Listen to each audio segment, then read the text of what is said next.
That makes sense. What with that being the name of the show and all. Back in the network studio, pushing the button, switching the switches, levering the levers, training the trainees, and all the things required to be done to get it on the air. And if you're watching the stream, absolutely. Rick Rude posing up a storm for you on the live cam. The great Colonel Grudge, the Alpha and the Omega Sports Talk Radio, the conductor of the Symphony of Sound. Lonzo at the helm. What up, Zoe? I think I'm more of a young Hulk Hogan. Most people wouldn't admit to that, but I'm just going with the hair there. Rick Rude, I don't quite have the body. You probably could pull that off. You should stand up and do it for the folks at home. Let's see. Putting yourself over above everybody else, making sure that you consider yourself the greatest no matter what anybody. Yeah, Hulk Hogan it is. You're absolutely right. I was going to say, that sounds like you're describing that show for men. Oh, man. Big show planned for you today here on ESPN Upstate. We're glad to have you along for the ride for it. A lot of stuff we've got to get into. The ACC basketball tournament is underway, but hours away from tipping off the Southeastern Conference tournament as well. That's coming up in just a few minutes. We've got some golf to talk.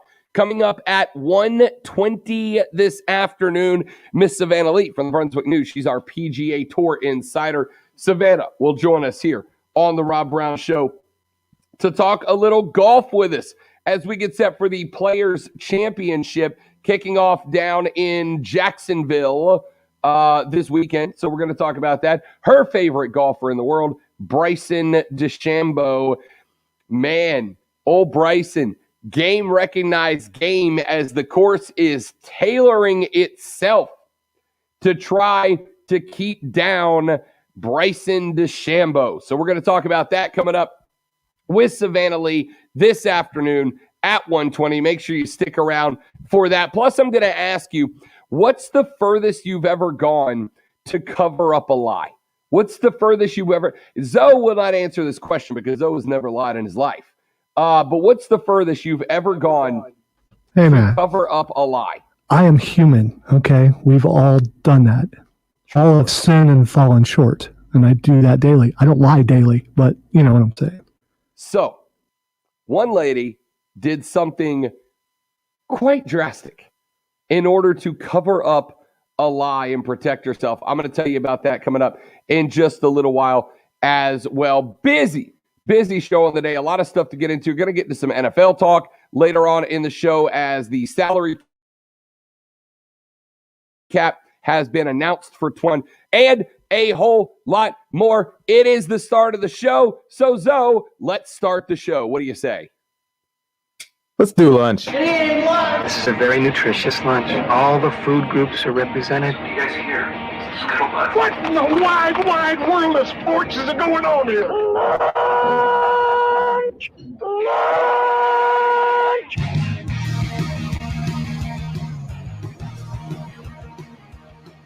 It is the lunch breakdown.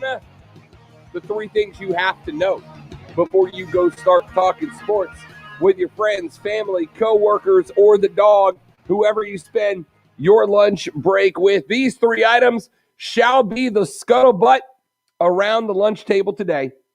If you are talking sports with the amigos and the coworkers, shall we get to it? I think we shall. We start with item number one. You puckheads are going to be very happy about this story, I have no doubt. The National Hockey League has a new broadcast partner. The league and ESPN have reached a 7-year broadcast deal to televise games in the United States, according to a person speaking with anonymity because the knowledge of the situation has not been fully dropped just yet. And the deal has not been announced. According to the person, the deal is set to start next season, and another company will split the package with ESPN. Question marks about whether or not that is NBC or whom else. The expectation is for ESPN to get the rights to broadcast 4 Stanley Cup finals between 2022 and 2028, according to Sportsnet. In April 2011, the NBC Corporation signed a 10-year deal with the NHL in which the network agreed to pay $200 million annually for broadcasting rights. That deal is set to expire at the end of this season. Disney owns ESPN. They negotiated for a contract for its Monday Night Football package and reportedly pushed back on a 100% price increase, but they did decide to go with hockey. So now the National Hockey League will get many of its games featured on the big stip, on the mothership, on ESPN. And in the conversations we've had about the NHL and their desire to bring their product exposure to a much larger audience, the thing with NBC is it felt really good up front, but then NBC basically started to really just kind of relegate NHL games back to NBC Sports Net and some of their little spin-off channels. So they weren't really getting the bigger games on NBC until it got to playoff time. And then you were kind of limited there. Now, NBC has put some streaming services out there on the interwebs that have started to pick up a little bit of the number of games that are available, but they really didn't push it the way that I thought NBC would have pushed hockey. Getting it on ESPN, to me, is an enormous boost. An enormous boost. This is a huge boost. And the reason it is a huge boost is because not only does ESPN have more options for where to put hockey games, but they have really ramped up their streaming capabilities over the years. If you pay the $9.99 a month or whatever it is to get ESPN streaming services on your laptop, then you're going to be a sports fan. And the chance that hockey will drop in front of you and be hyped up as a sport you are going to want to watch increases dramatically. I love this move for the National Hockey League. I think this move does great things for a sport that, to me, absolutely deserves to be getting more attention, deserves to be getting more love, and just frankly has not been getting it for the last couple of years. So, one of the things we learned in communication class way back in the day is that there are two elements to determine how forceful, how impactful your message is. The first element is, what message do you have? How much weight does your message have? Is it a good one? Are people going to get involved? The second is, how extensive is the reach of your message? If you have a really important, critical, forceful, impressive, persuasive message, but you only have the reach of a couple hundred people, your message is irrelevant. If you've got the reach of millions and millions of people, but your message holds no weight, it's not persuasive, it's not a good argument, you're not going to reach many people. The NHL, I think, has a great message in terms of a product. Hockey's a great sport that could get more attention, but the reach just isn't there. By boosting it up with ESPN, so this can only be a good thing for the National Hockey League. I think you got to look at, and you're right, visibility is the most important thing, and you want to be on an avenue that everyone has, and just about everyone has ESPN.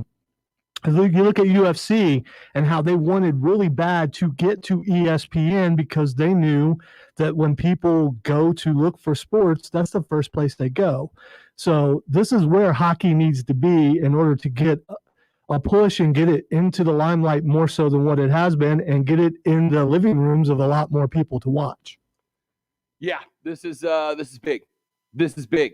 This is a huge boost for the NHL. Now, that does not mean that the NHL is done working.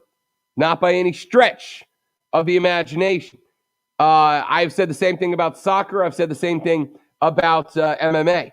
At the end of the day, you still have to be working not just to create a product that people want to consume, but you have got to create a message around that product that those folks are going to be missing out if they don't want to consume or they don't consume. And I don't think the NHL has done a great job of that over the years, despite the fact that I think the product is there for it.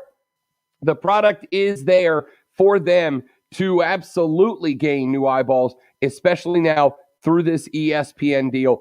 If they pull it off with ESPN, this will be a huge boost to the National Hockey League. Item number 2 on the lunch breakdown. The hoodie hath spoken. Even though Bill Belichick's career took a bit of a hit this year with Tom Brady taking off heading down to Tampa, Brady won the Super Bowl. Belichick did not make the playoffs. Well, it doesn't matter. Bill Belichick is still considered one of the best coaches in the National Football League, and his voice is still considered one of the loudest and the most powerful in the National Football League. We told you about a week and a half, 2 weeks ago, that the NFL was going to be discussing in their spring meetings potential changes to the NFL overtime rules. Right. We know we have sudden death. And to be honest with you, for the most part, everybody hates it. Everybody hates the overtime rules. So the NFL has asked the teams, hey, can you come up with a better set of rules? Can you come up with a new set of rules? Can you come up with a set of rules that keep the overtime period short so that we can stay on schedule, not have games have to be cut short, not have the front end of the follow-up games cut off, et cetera, et cetera. Well, the Baltimore Ravens were the first team that jumped on board. The Baltimore Ravens were the first team that said, we got an idea. And we told you what that idea was. It was the spot and choose idea. Here's how it works. Coin flip. Team A wins the coin flip, and Team A decides where on the field the ball shall be placed to begin the overtime period. Team B would then select whether they want to play offense or defense first, but we would stay in that sudden death rotation. Now, you might go, wait a minute, Rob. That make a whole heck of a lot of sense, right? If you have to have the ball to score, don't you take offense every single time? No, not necessarily. Because if I spot the ball at my own 10-yard line going in, it is at that point that you would say, nope, we'll take offense. Thanks. 10 yards to score. We're good with that.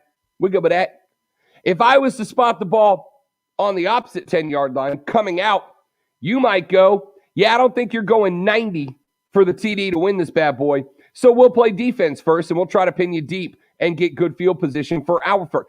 It all sets up that way, right?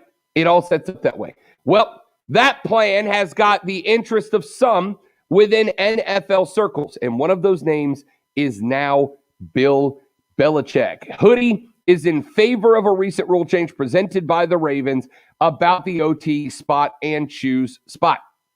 The NFL is continuing to look for alternatives to the sudden death format. This could be a major change for the league. A vote on this rule will take place at the league meetings later this month. It needs 24 votes in order to pass. With the hoodie getting on board, that will garner some support. Will it get to 24? Don't know. No idea. To be honest with you, don't have a feel for this one at all. Couldn't even begin to guess. But with hoodie on the supporting end of it, it does have a chance. It's got a breath. It's got a fighting chance. And at this point, I think most of us are on board for that. Sticking in the NFL for item number 3, the National Football League has released its salary cap for this year. And it is down for the first time in a very long time since back in 2011. For a full decade, the salary cap went up every single year, but not this year. The league informed teams of the official cap number earlier this morning in a memo obtained by ESPN. The NFL and NFLPA agreed to a salary cap of $182.5 million per team for 2021, an anticipated and now proven 8% decrease from last season. Cap limits had risen in every year since 2011 in conjunction with rising league revenues, but a 92% drop in attendance during the COVID-19 pandemic led to reduced revenues in 2020. The NFL and the NFLPA agreed last summer that the cap would be no lower than $175 million. Last month, they informed teams that it would be at least $180.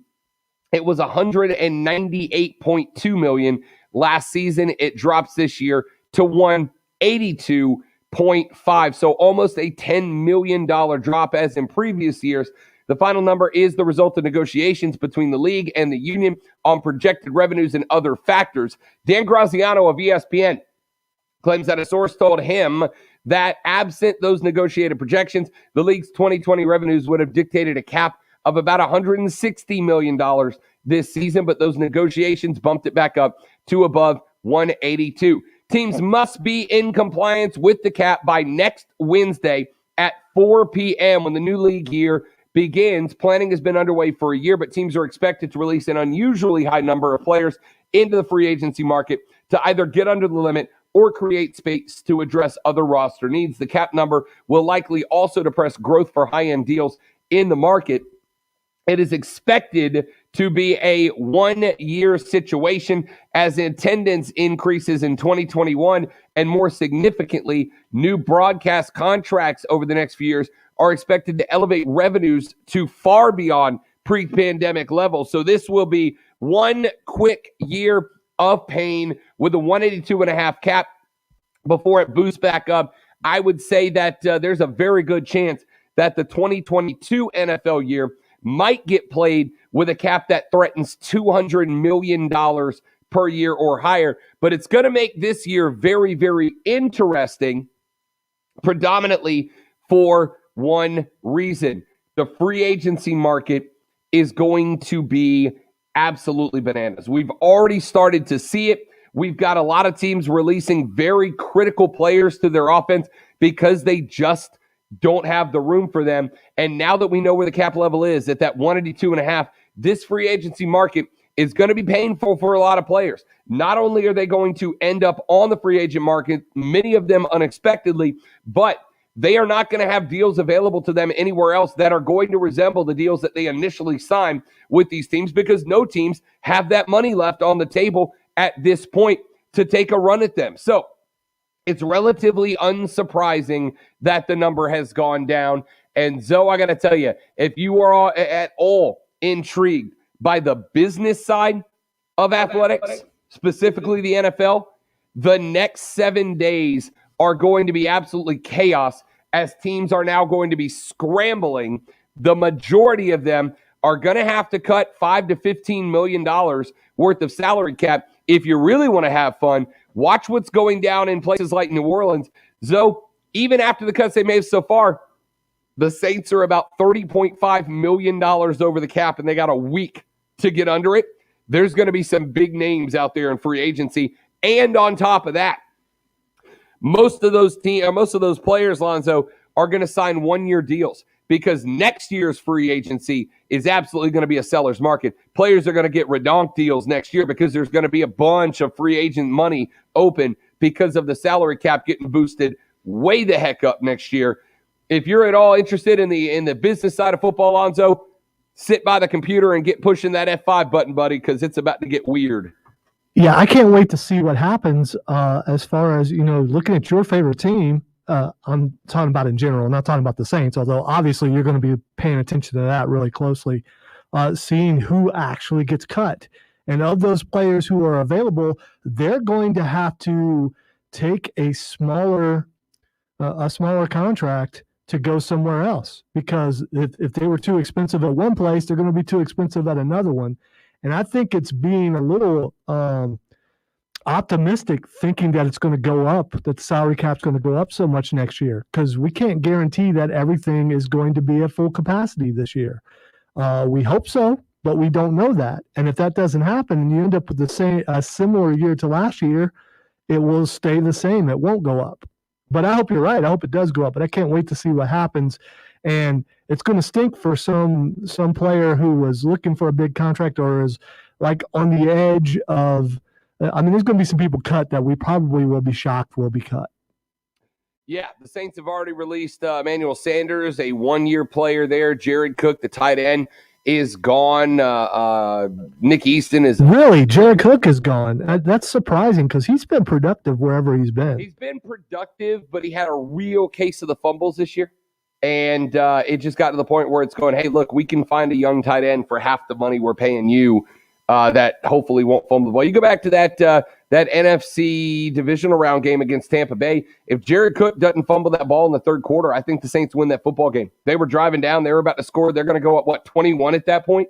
I think the Saints win the game if he doesn't fumble. So it's a painful one, but it happens. All right, 844-GSP, ESPN, 844-477-3776. Text line's up. Text is 71307, 71307. Start your text with ESPN so we can read them on the air. Tweet us at The Rob Brown Show, at The Rob Brown Show, at Lonzo Onward, and at ESPN Upstate. And, of course, as always, join the stream. ESPN Upstate on Facebook, facebook.com/ESPN Upstate, twitter.com/The Rob Brown Show, or search The Rob Brown Show on the YouTubes, and you can watch Zoe and I do the show. Interact with us during the breaks. We take questions and do Q&A inside of the stream, so make sure you join us there. Quick break. We're back after this. I'm Rob. He's Lonzo. You are you, and you're listening to The Rob Brown Show right here on ESPN Upstate.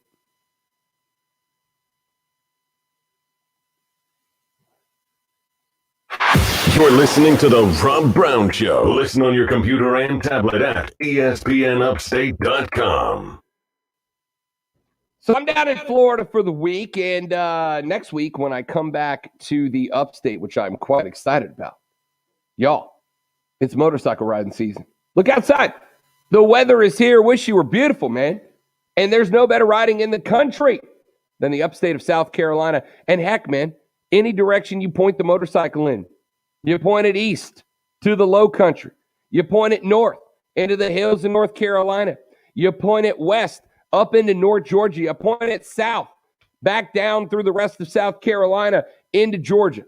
It's beautiful riding literally in every direction. We're in a very fortunate place to say that, which is why you need to make your way over to 30 Chrome Drive and go talk to the folks at Harley-Davidson of Greenville. Harley-Davidson of Greenville is not only your home for the all-new in-stock Harley-Davidson models that include the new paint finishes, the new paint options, the Rockford Fosgate audio, the brand new cooling seats. Yes, if you're like me and you get all sweaty in your nether regions when you're out there riding, get one of those cooling seats, fix that problem immediately. And with rates starting at 2.99% APR, there has never been a better time to climb on the back of a piece of Americana. I'm looking right now through the incredible inventory of brand new bikes that they have at Harley of the Upstate. 2021 Harley-Davidson FLHR Road King, brand new. It's black and chrome. It has 6 miles on it, and you can pick it up today. I'm looking at the Harley-Davidson FLHX Street Glide. You're looking for something just a little bit smaller, but still you can lay it down on those big Blue Ridge mountain type turns. The Street Glide will be perfect for you. And it's got 6 miles on it. And it comes in black, or you can get it in garnet, or you can get it maroon. You can get it just about any way you want, but you can only get it if you head to Harley-Davidson of Greenville. See their entire inventory of new and pre-owned bikes online right now at upstateharley.com. That's upstateharley.com, or go see their beautiful showroom at 30 Chrome Drive in Greenville. It is Harley-Davidson of Greenville. Spring.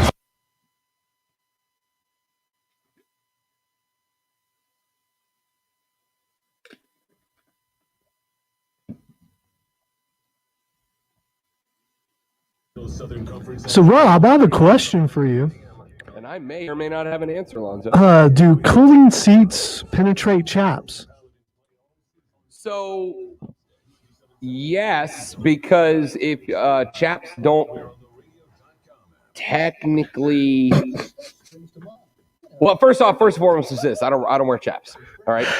It took you long enough. I don't wear chaps. It's too late, though. It's too late. You know, okay. There's nothing wrong with chaps, all right? They've gotten this rep of certain repute. Zoe, if I can get you on the back of a Harley to go ride, you will get to the point where you realize why chaps are good things. And that's where we're going to leave that part of the conversation. You know what? You've never asked me if I've ever ridden a motorcycle Have you ever before. ridden a motorcycle before? I have in my youth. In your youth, when you was a youth? When I was a youth, it was mostly dirt bikes, though. You were a dirt bike guy. I wouldn't say I was a dirt bike guy, but I have ridden dirt bikes when I was younger. My cousins have them, and they're flat out crazy to the point of creating these big old holes so they could just go and jump as high as they could go. I also have a history of a lot of members of my family were hill climbers. You ever been to a hill climb before? I have not. Hill climbs, we're coming back. I'll tell you about it later. Unfiltered sports talk. It's the Rob Brown Show on ESPN Upstate. The Rob Brown Show back on your radio. It's ESPN Upstate. Rob, Lonzo, you. Be a part of the program, 844-GSP. ESPN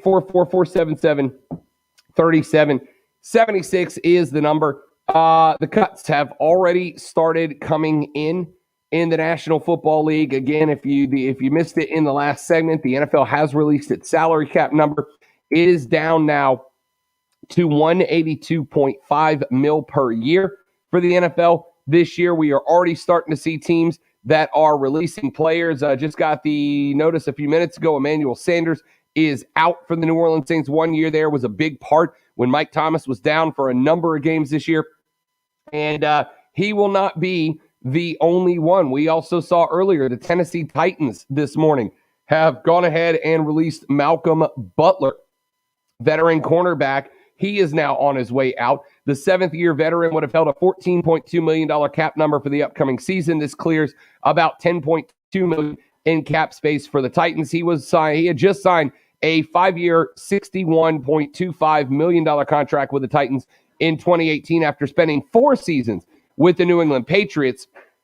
Signed with the Patriots as an undrafted free agent out of Western Alabama. We're going to start seeing these numbers come in over the next couple of days. And the most interesting part about it is, like we mentioned, it's just very simply going to be a numbers game for a lot of these NFL teams. But it's not just the teams that are impacted here, right? You're going to be talking about guys who would be big-time free agent pickups elsewhere, many of whom would have the opportunity to sign extensive contracts as a new player on a new franchise. But it's not going to be that way because we don't know, A, how the remainder of this year is going to play out, and B, we're not entirely sure what the cap number is going to be next year. It is going to be up over 192. It was 192 last year. 192.2 this year, 182.5. It'll be back up over 192, assuming, fingers crossed, eternal optimism here, that NFL stadiums can go back to capacity this season and we can get 80,000 back into the stands on a routine basis. If that happens, that cap number is going to shoot back up, and those free agents are going to sign 1-year deals to play this year, probably not worth a lot of their ultimate value, right? They're going to sign 1 year for $16 million with a $4, $5, $6 million cap hit and a lot of guarantees and a lot of bonuses wrapped up in those. And then next year, we're going to end up seeing those same free agents end up signing those big contracts that they would ordinarily end up signing this year. But right now, they just can't. The teams just can't sign them because those cap numbers aren't there. So, again, if you are interested in the business side of the National Football League, this is going to get quite wacky quite quickly, and I am absolutely here for it. This is, and I will acknowledge, though, this is where I kind of end up getting into a disconnect with a lot of NFL fans, a lot of football fans, because I think the vast majority of NFL fans couldn't care less about the business side of it, right? Couldn't care less. Don't care about the salary cap. Don't care about the numbers. Just sign the guys, put them on the field, and let me watch 16 games of NFL football coming up this season. But if you are interested, as I am, in how the business side works out, in how the number side works out, this next week is something that NFL owners and GMs have not had to deal with in the better part of a decade and some change at this point. Now, not only are they having to deal with a decrease in the salary cap, but it's a big chunk. It's 8+% of the salary cap being reduced, which might not sound like a lot, but if I told Lonzo that I was taking 8% of his paycheck away, his annual budgeting for his family might get a little bit squirrely when it comes down to it. That's what these NFL guys are going through today, Lonzo, with this news. Well, I'd be curious if you could actually count that low, taking 8% of my salary. But still, no, I completely agree. Hashtag radio. Yes, we do it because we love it. That's why. Absolutely. I think there are some people out there going to get upset when they see one of their favorite players cut from a team and they're not business savvy and realize that, these people are contractors, and sometimes when you can't afford that contractor, you have to let them go and find a cheaper one.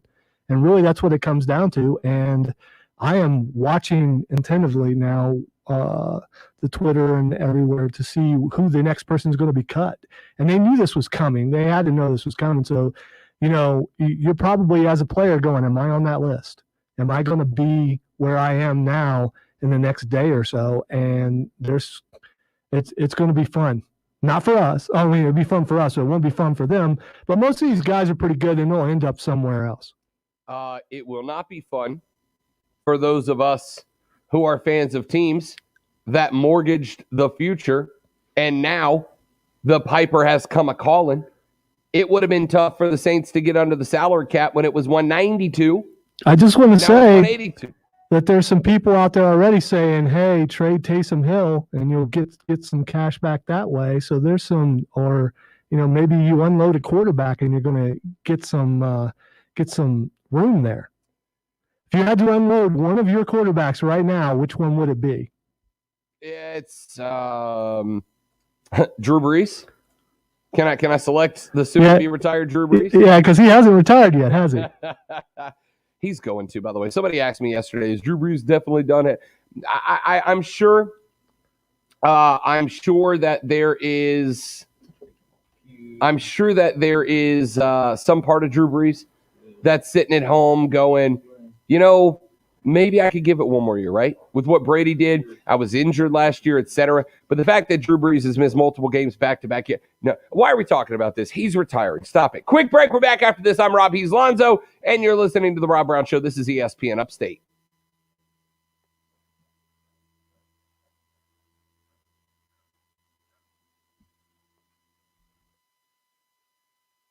You're listening to The Rob Brown Show. Let the game come to you. Listen no matter where you go. In Anderson, Clemson, Greenville, and Spartanburg. ESPN Upstate is always streaming on the radio.com app. It's Rob Brown, and it's time to... Whoa, that was weird. What? Mike Bradbury says, love the show. Appreciate you, Mike, man.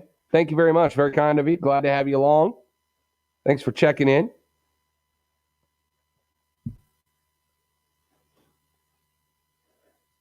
Lonzo, I was watching the ACC tournament last night. Was watching Pitt and Miami in the ACC tournament.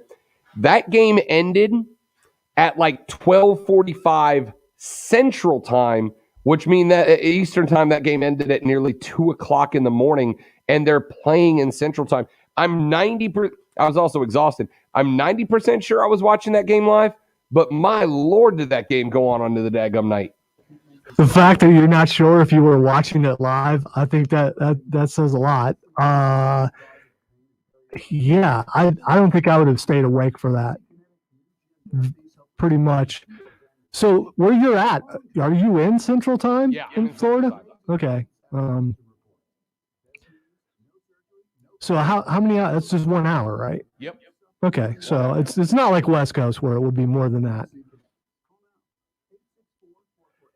I thought I heard you say there are tournament games on today. There are tournament games on today. As a matter of fact, let's see. Clemson plays Miami, the winners of that game at... I just have that schedule pull up. North Carolina, Notre Dame is at 9 o'clock.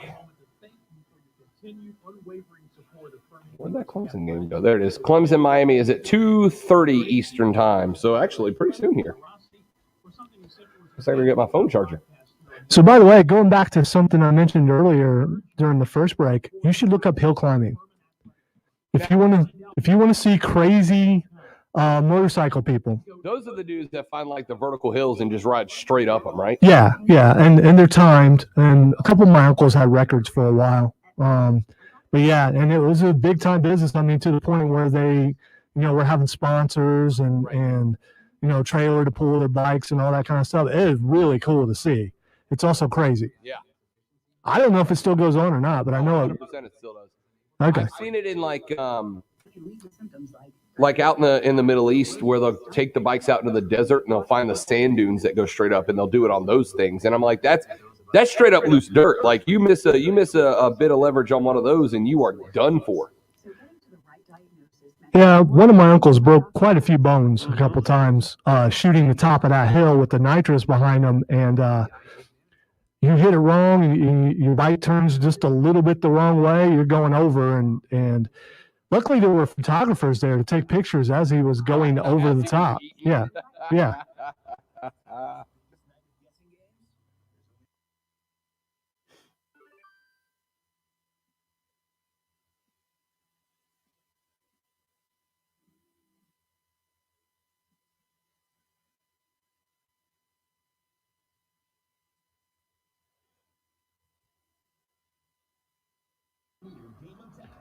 30 seconds.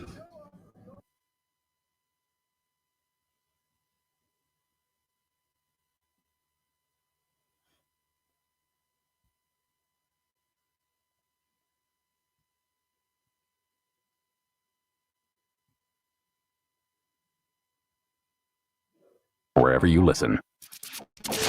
Made for upstate sports junkies. These pathetic junkies? Oh, look at them. You eat sports like food every day. Get hooked on the Rob Brown Show, noon to 3 every weekday on ESPN Upstate.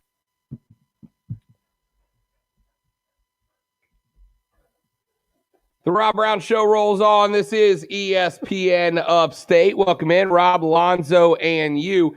844-477-3776. Text us at 71307. Start your text with ESPN so we can read them live on the air. Tweet us at The Rob Brown Show, at Lonzo on Word, and at ESPN Upstate.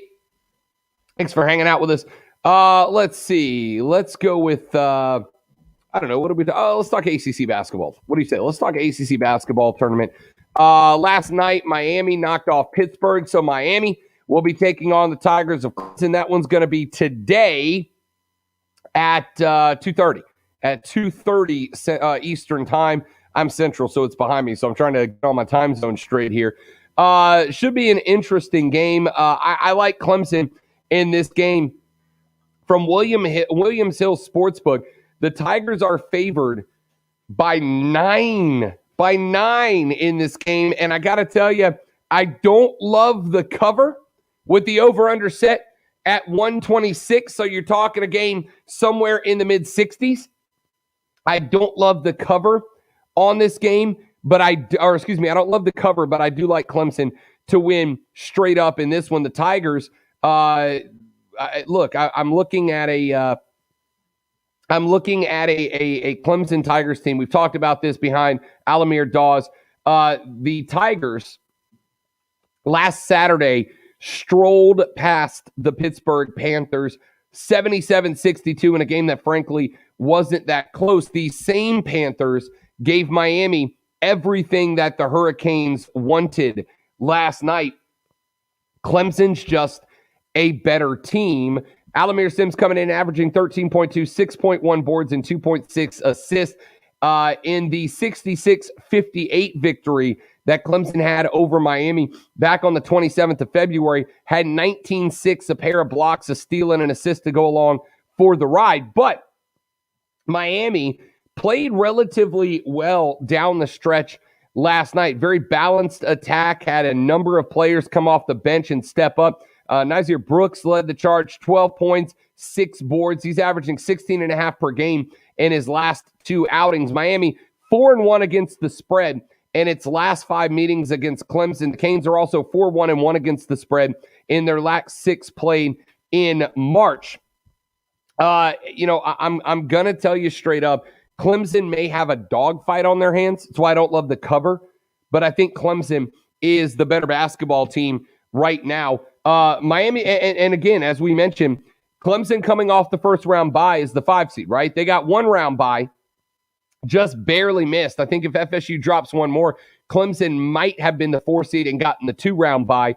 But the 1 round bye, they got the rest last night while Miami was out there in a scrap fight late against the Pitt Panthers.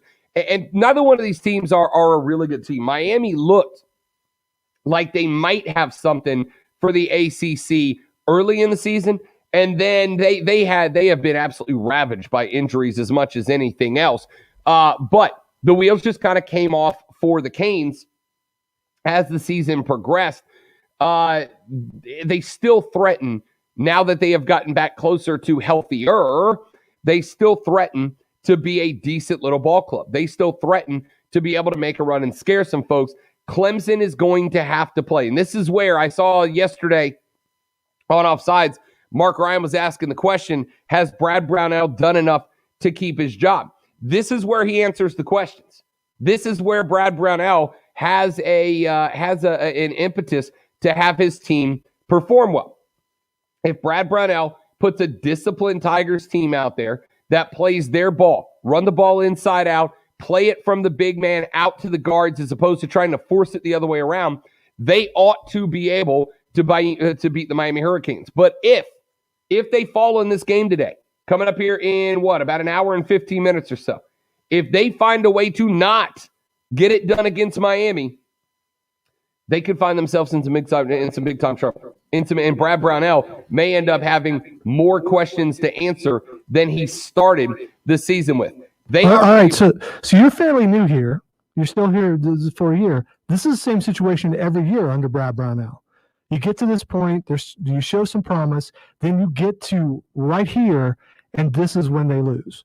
So I understand Mark Ryan's point in his question, because it's the same question every year, and still he does the same thing every year, pretty much, and then next year shows up and he still has a job. So what it seems like is that Clemson basketball is okay with being mediocre. That's what it seems like. It is very difficult to cross that hill, to go from a team that there are fair questions asked in postseason play into a team that has no questions about whether or not they can get it done. And yes, I'm aware of Clemson's question marks down the stretch in the ACC, in the NCAA tournament, and they're not unfair questions. This is not me saying, wow, I can't believe Mark Ryan asked that question. I absolutely can't believe Mark Ryan asked that question, because last year when I got here for the audition last year, one of the things I got told by the folks in charge was, we need you to talk upstate sports stuff. We need you to talk upstate sports stuff. And the 2 questions that were thrown at me as hypotheticals for what I should talk about on the air during the audition were, is Muschamp's time coming to its conclusion, which I said yes, and I was right, and has Brad Brownell done enough to continue in the driver's seat for the Clemson basketball program? And my answer was, I just need postseason consistency. Now, he had a decent little team last year. They were up, and frankly, I think it may have been a good thing for Brad Brownell. They were up against FSU last year in the ACC finals on March 11th when the world shut down, in what will be a day that none of us will ever forget. I will not, because I was standing, Lonzo, in the exact spot that you were standing in right this second. Diesel and I were getting prepared because we were going to lose the first 2 to 2.5 hours of our show to the ACC championship game between Clemson and Florida State. We were understanding that Diesel and I were going to sit there in the studio, watch this game, break it down on ESPNUpstate.com, on the Facebook page and all that, and then come in and do the last 30 to 45 minutes of our show, basically doing a post-game show, when the word came down that the ACC tournament was canceled. And I said then, and I'll say now, it was probably a good thing. Because Florida State, I'm thinking, probably somewhere checking around as a 12 to 14 point underdog in that game. Brad Brownell didn't have to face that, but he does this year. And today's game against Miami is a huge benchmark as to whether or not the Clemson fans can trust him to put together a postseason team. Kevin is checking in on the phone line, talk a little college basketball with us. Kevin, welcome to the show. Great to have you, bud. Thank you, Rob. One thing I never hear touched on, and it's been the last few years, but in college basketball, the one and done scenario, and the fact that I don't think you'll see Brunell go anywhere. There's a lot of mediocre basketball this year, but you won't see Brunell, you won't see Frank Martin. They'll all stay put until all this COVID stuff's over with. But one thing that worries me a little bit about the future of college is this new, NBA G League, where high school stars can go there and prep for the pros and actually get paid. Why will they even go to college at all? Thanks a lot. I'll let you talk about it. Bye. Appreciate it, Kevin. Thanks for checking in. Great to have you on the show. Yeah, that I wouldn't worry too much about that high school league, right? Primarily because, look, if you think one and dones are bad for college basketball, you should love this G League. Because a lot of the one and dones aren't going to come into college basketball now. The guys that are going to come to college basketball, the guys that are going to be there for at least a few years, right?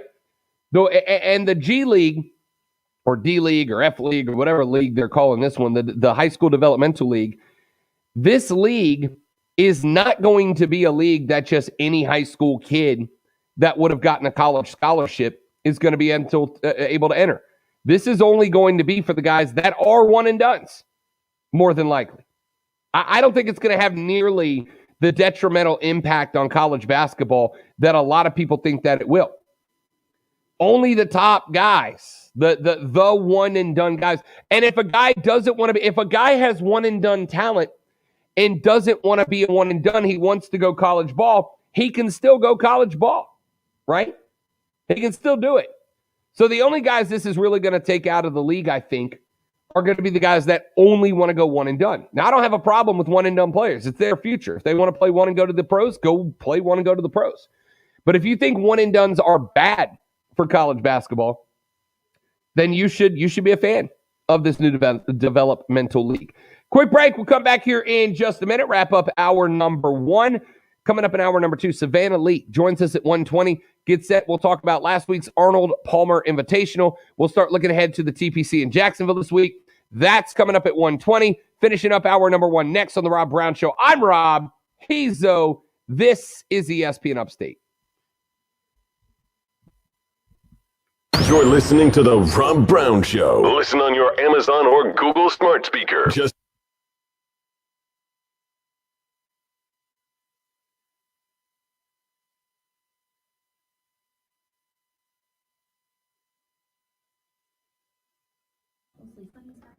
So checking out the messages, Mike has asked Darby or Scorpio for the TNT title.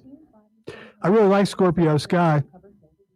And I picked him to win, by the way. I just want to point that out. So as far as the pay-per-view goes, I don't think they're going to take it away from Darby yet unless they have aspirations to make him go for the main title, and they're not going to do that. So I don't think that Scorpio wins it, but hopefully this is the beginning of a long feud between the two. Although I'm not sure a feud with those two makes sense. So I think it continues to be Darby, and we continue to have some Taz interference. And how do we know Darby still exists after that dive in the warehouse? We haven't seen him since. Yeah, I don't know. I could fully get behind a Darby. I think Darby and Scorpio could put on some great matches. I think the two of those guys would work really well together. You know, the thing, and this is weird, because with WWE, you kind of after years get a feel for when a feud is really over and when you just hit a big benchmark working towards the end of it. With AEW, I don't think we know yet, right? Like, I don't think we know if Darby v. Team Taz is over or if that was just a benchmark or what.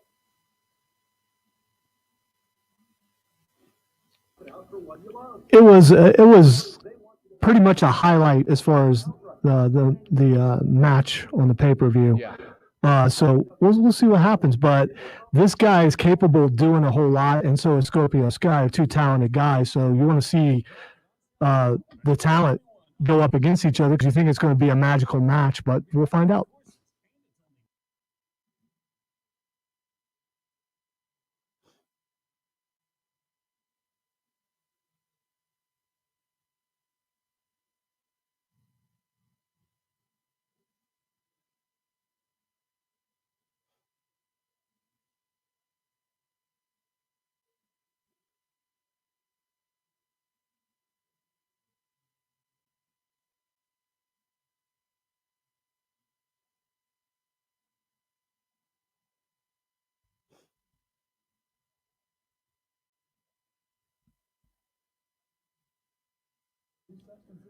So, Rob, have you been to the beach yet? I haven't, and let me tell you why, Lonzo. Because I hate the reason why. So so I'm in Pensacola, and Pensacola is separated from the beach by the Intracoastal Waterway, and there's one big bridge to get you from Pensacola down to Pensacola Beach, and ordinarily it's about a 15-minute drive. But that bridge in that big storm we had last year got hit by 10 or 12 construction barges that the company that was running the bridge did not tie up, and they just completely took the bridge out. So now to get to the bridge, you have to go north about 10 minutes to get to the interstate, about 15 minutes on the interstate to get to the exit, about 40 minutes south down a backroads highway, and then about 20 minutes over to get to the beach. So what is ordinarily a 15-minute drive takes about an hour and 15 minutes to get down to the beach now.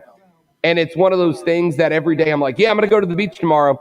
And then you wake up the next day and go, yeah, I don't miss the beach that much.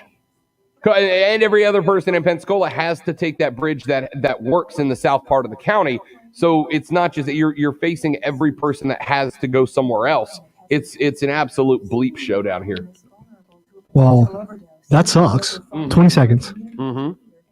It truly, truly does.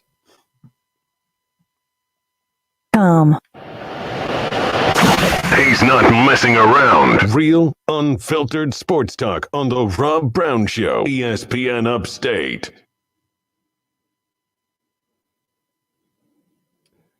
The Rob Brown Show back on your radio. It's ESPN Upstate. Rob and Lonzo with you today. Text line at ESPN. This is no way like every other year. Clemson is already in the tournament, even if they lose today. Hashtag Ray in Greer.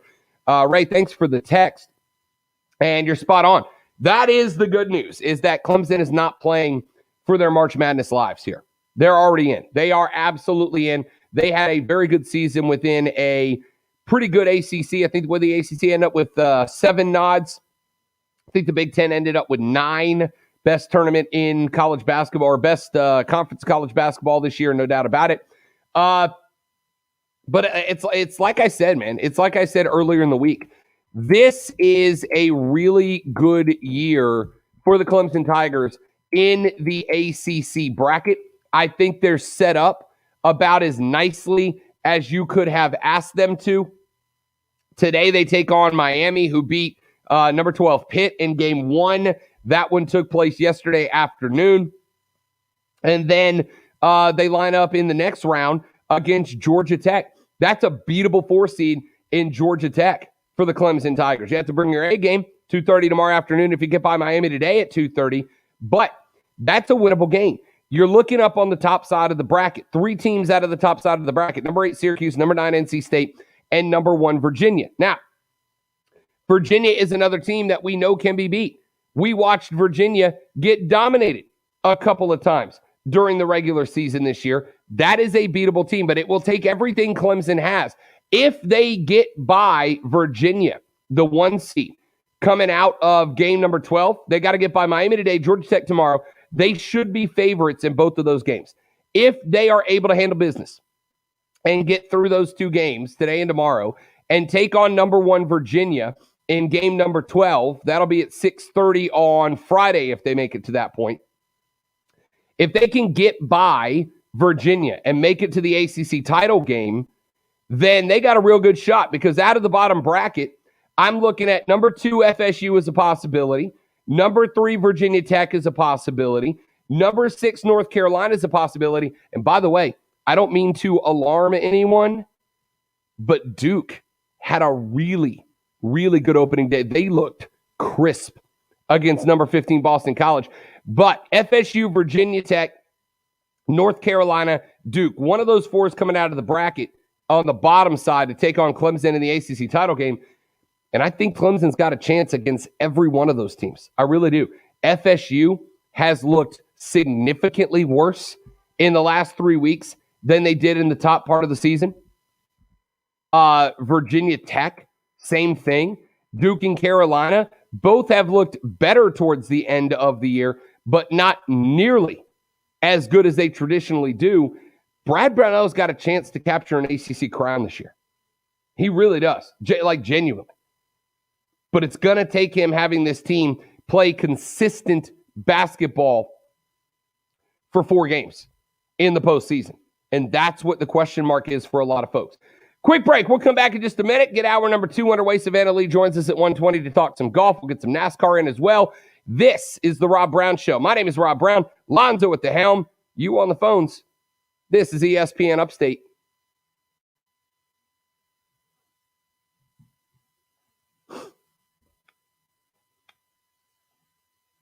ESPN Upstate, WYRD Greenville, WORD Spartanburg, W249TL Greenville, W246CV Spartanburg, WFBC FM HD3 Greenville, Radio.com Sports Station. AutomotiveMap.com presents your ESPN Upstate Sports Center update, powered by The Score. Clemson football announcing details for their annual spring game. It is going to be taking place on Saturday, April 3rd, and it now has a kickoff time at 1 o'clock. Attendance is going to be set at 19,000. That is the same capacity that was allowed during the season this past year. The lots are going to open up 3 hours prior to kickoff. However, Clemson has already announced that they're going to encourage downtown commerce and asking people to leave their cars at their football parking spot and then go to downtown Clemson, as tailgating is going to be discouraged. Speaking of Clemson, the baseball team losing to South Carolina Upstate yesterday. Good win for Upstate. Final score 12-2. Download the Score app today. Lightning fast sports alerts so you never miss a thing. It's why the Score app is one of North America's most popular sports apps. With your ESPN Upstate Sports Center update, I'm Matt Pauley. Have you heard the Rob Brown Show? Steven Garcia, former Gamecocks quarterback, joining us here on the Rob Brown Show. Obviously, you guys, as former players who genuinely love and care about this program, had discussions about the coaching search while it was going on. Can you give us a little bit of insight into some of those discussions that maybe were the reason that Shane Beamer is the head coach? Yeah, I'm not sure if we had any influence at all. I'd like to think we did, but, who the hell knows? But I don't think it hurt. Having, myself, and I saw Melvin Ingram, I saw DJ, I saw Devontae Howell, I saw all these guys. Literally every single one of my former teammates had nothing but positive things to say online. And so, bring the culture back, bring Coach Beamer back. That's what we need. And I would like to think that it helped. No, he's not been a coordinator. No, he hasn't been an official head coach. But, he's been around several programs. He's seen what works, what doesn't work. And so I think it was just a no-brainer to bring him back to, a place that he genuinely cares about, genuinely, loves and wants to be at. Hey, Greenville, Spartanburg. Catch the Rob Brown Show weekdays noon to 3 on ESPN Upstate. Okay, so you can't throw a football 90 yards like an NFL QB and get paid the big bucks? I'm down to be great right now. No sweat. All you need is 2 ears, a texting finger, and your radio locked on ESPN Upstate. And you could score $1,000 every hour with a $1,000 cash stash. Starting Thursday at 7 a.m. Listen every hour from 7 a to 5 p. Weekdays for the keyword. Then text it to 72881. Text and data rates apply in this national contest. You could be the winner of a big chunk of dough 11 times a day. The $1,000 cash stash on ESPN Upstate. Warning. And check this out. For an official Rob Brown lockdown. Represents being real. Yeah. Real, unfiltered sports talk manufactured locally for the Carolinas. Lockdown. This is the Rob Brown Show. Yeah. Only on ESPN. ESPN Upstate.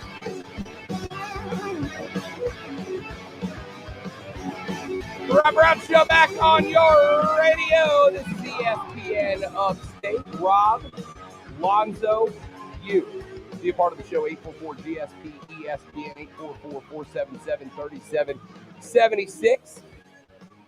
For those of you who are asking, keep in mind that Fight Club with Lonzo comes up tomorrow at 2:20. Your home for combat sports. Here in the Upstate, all things MMA and professional wrestling will get their chance to shine with Lonzo host Fight Club tomorrow at 2:20. Coming up here in about 17 minutes, we'll have Miss Savannah Leigh. She's our PGA Tour insider on to talk about the Arnold Palmer. Last weekend, we have got the TPC coming up this weekend down in Jacksonville. Before I get to any of that, Zoe, I have to ask the question, what is the most extreme thing you have seen anyone done in order to cover up a lie?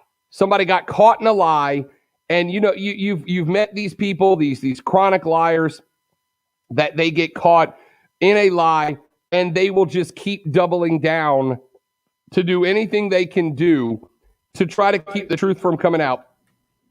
What's the furthest you've ever seen anyone go in order to cover up a lie?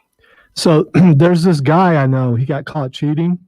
And so he was trying to figure out, and there was some text that would have shown that he was cheating. So he broke his phone and he said he had to get a new one. Okay. And his name was Tom Brady. Oh, gotcha. Okay. That's really well done. I was not prepared for that. I was not prepared for the necessity of having to once again defend Tom Brady at 1:04 in the afternoon here on the show.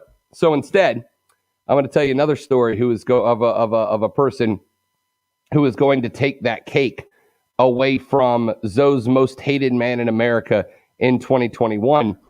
A missing Australian woman who was accused of fraud, 49-year-old Melissa Caddick from Sydney, Australia, vanished on November 11th of last year, the day after the country's corporate watchdog ASIC executed a search warrant for her luxury £3 million, $6.1 million American dollar home. She had been accused of swindling more than $14 million worth of investor funds and leaving 68 victims in the fraud of her work. Her disappearance had been under investigation, and there was a break in the case when investigators discovered her decomposing foot in a pair of shoes 248 miles away from her home on the south coast of New South Wales back on February 21st. No other remains were found except her foot. NSW Police Commissioner Mick Fuller said authorities were investigating whether or not she had killed herself or if there was foul play. Now, Australian authorities are saying that they believe that Melissa Caddick may have, Lonzo, cut off her own foot to throw investigators off of her trail. She may have severed her own foot in order to lead authorities to believe that she had been murdered in the wake of a $14 million fraud investigation and may be hiding out somewhere in some small town in Australia with one foot. Old Hopalong Caddick herself is now trying to potentially deny the authorities from finding her by having amputated her own wheel to throw them off the scent. Zoe, I got to tell you, I think there's a point in time where you just have to look at yourself in the mirror and think, okay, you know what, I'm caught. And for most of us, it's usually, if you get caught in a lie, at the moment that the person comes down and they say, look, dude, we got the text. We got the emails. We got witnesses. My friend said that and then proved it, et cetera, et cetera. Most of the time, most people with a regular working brain sit down and go, yep, you caught me. I lied for blank reason. I apologize. This woman, though, may have hacked off her own wheel after the evidence came out against her that she definitely lied, may have cut off her own foot to get away with the crime. As the quote from Indiana Jones says, Zoe, you toes poorly. See, when you were reading this story, my first thought was that she was attacked and eaten by a pack of dingoes. They got to the foot and she had some really bad foot odor, and they decided, nah, we're just not going to eat that foot. But there's another thing here. I've seen, gangster movies and things like that. If you're going to fake your death, cut off a finger.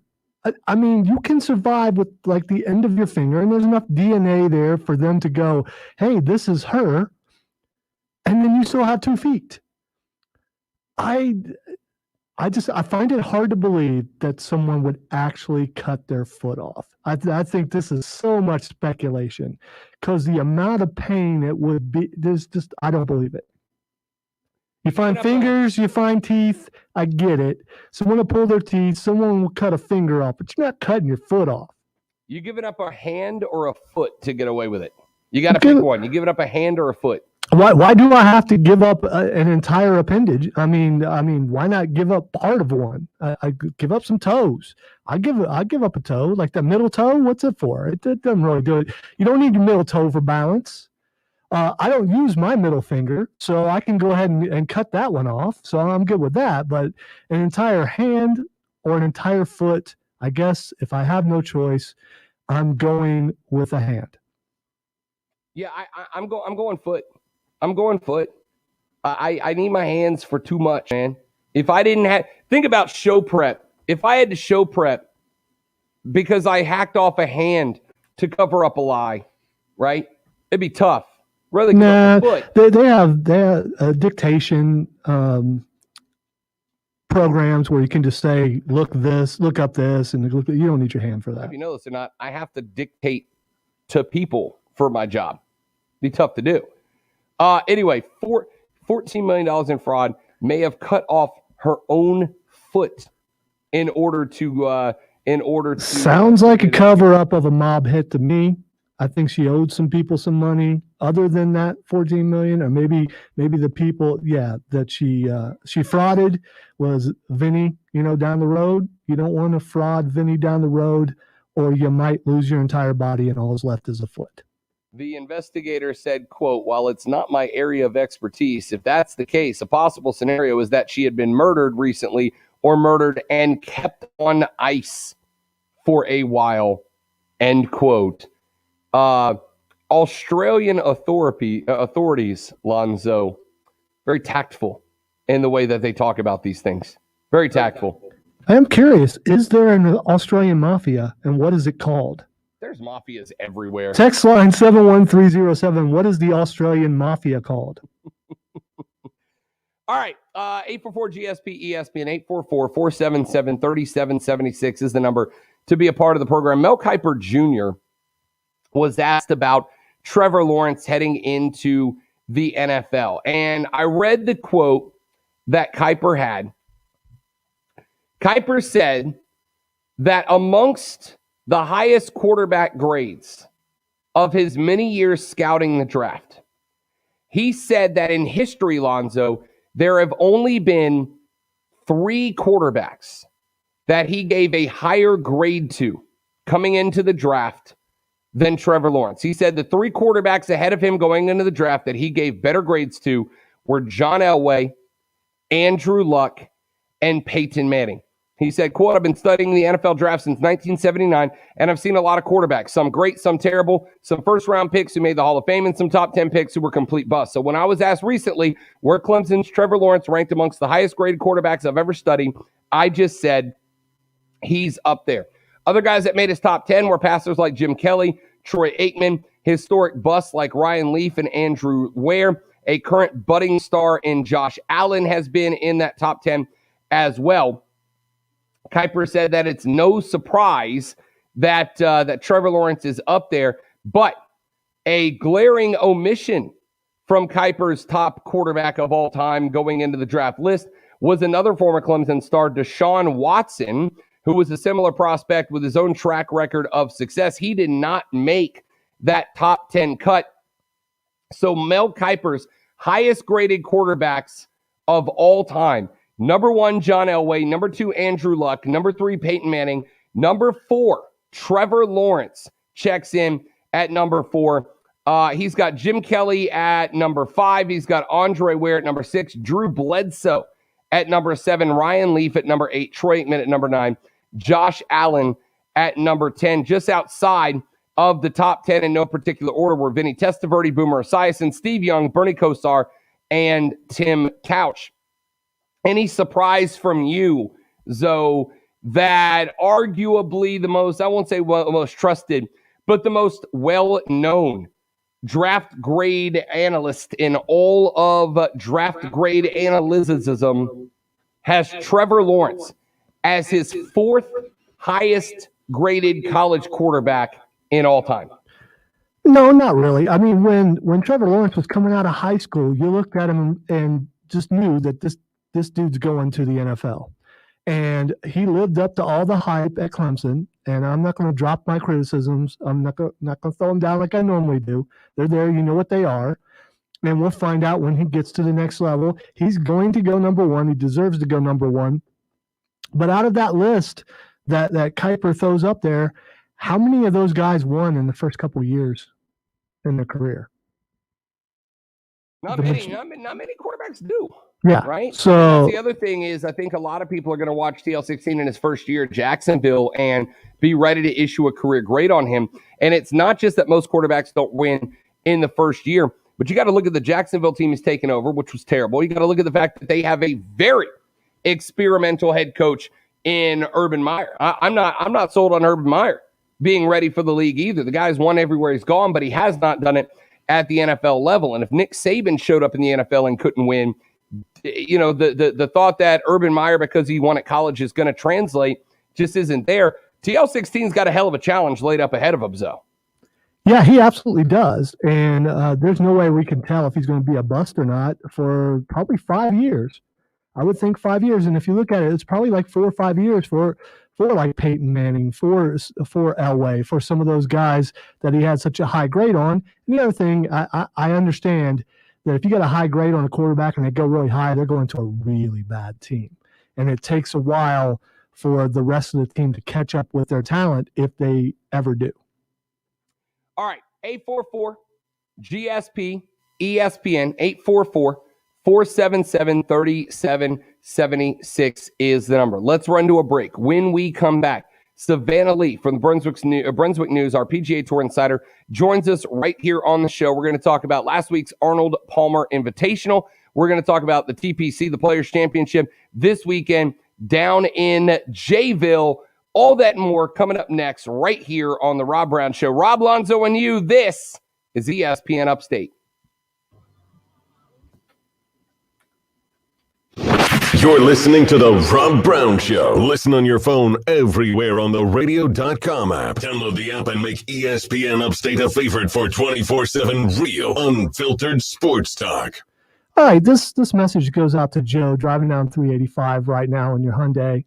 Yeah, your family asked me to talk to you, Joe, so I'm going to talk to you. And here's what I need to tell you. It's time, man. I know that the windows are down. You're having a good time on a sunny day, but it is time to lose the weight. Your family, your friends are worried about you. And so they've asked me to talk to you, Joe. So that's what I'm going to do. Let me tell you about the Health Dare. With the Health Dare, you're going to lose weight in 30 days. Guaranteed.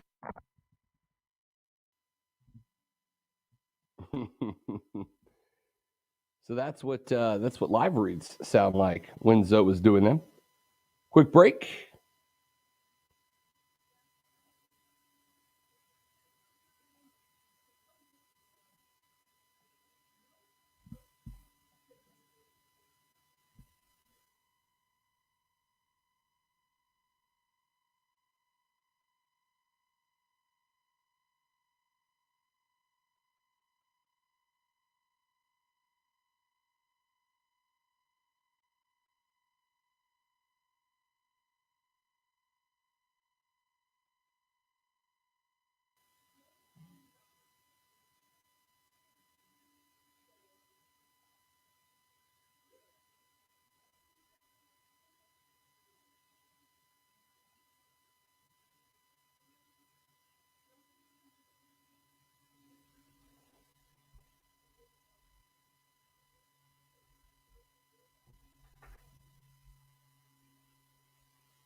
And again, those of you that are watching on the stream, first off, howdy. Thanks for hanging out with us. We appreciate it.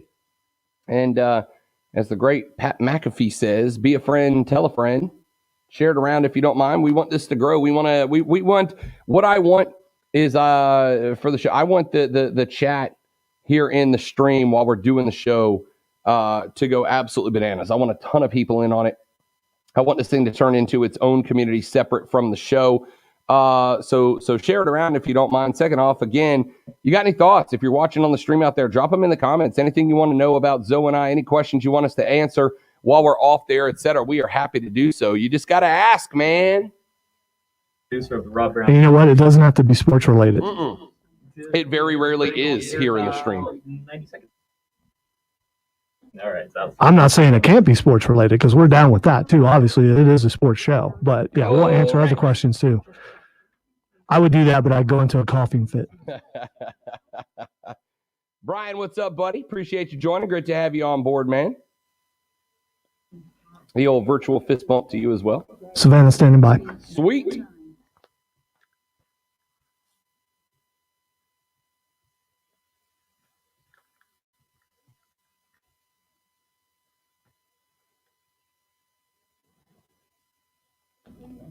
Just letting you know, we're going to revisit the controversy that we've been discussing over the last couple of days in the Fight Club tomorrow, because I watched the rest of Raw this morning and saw how it's done correctly. All I can do, you can see me, is this. Oh, you froze right as you started doing whatever you're doing. Yeah, picture me with a match. Gotcha. That's how that's done. So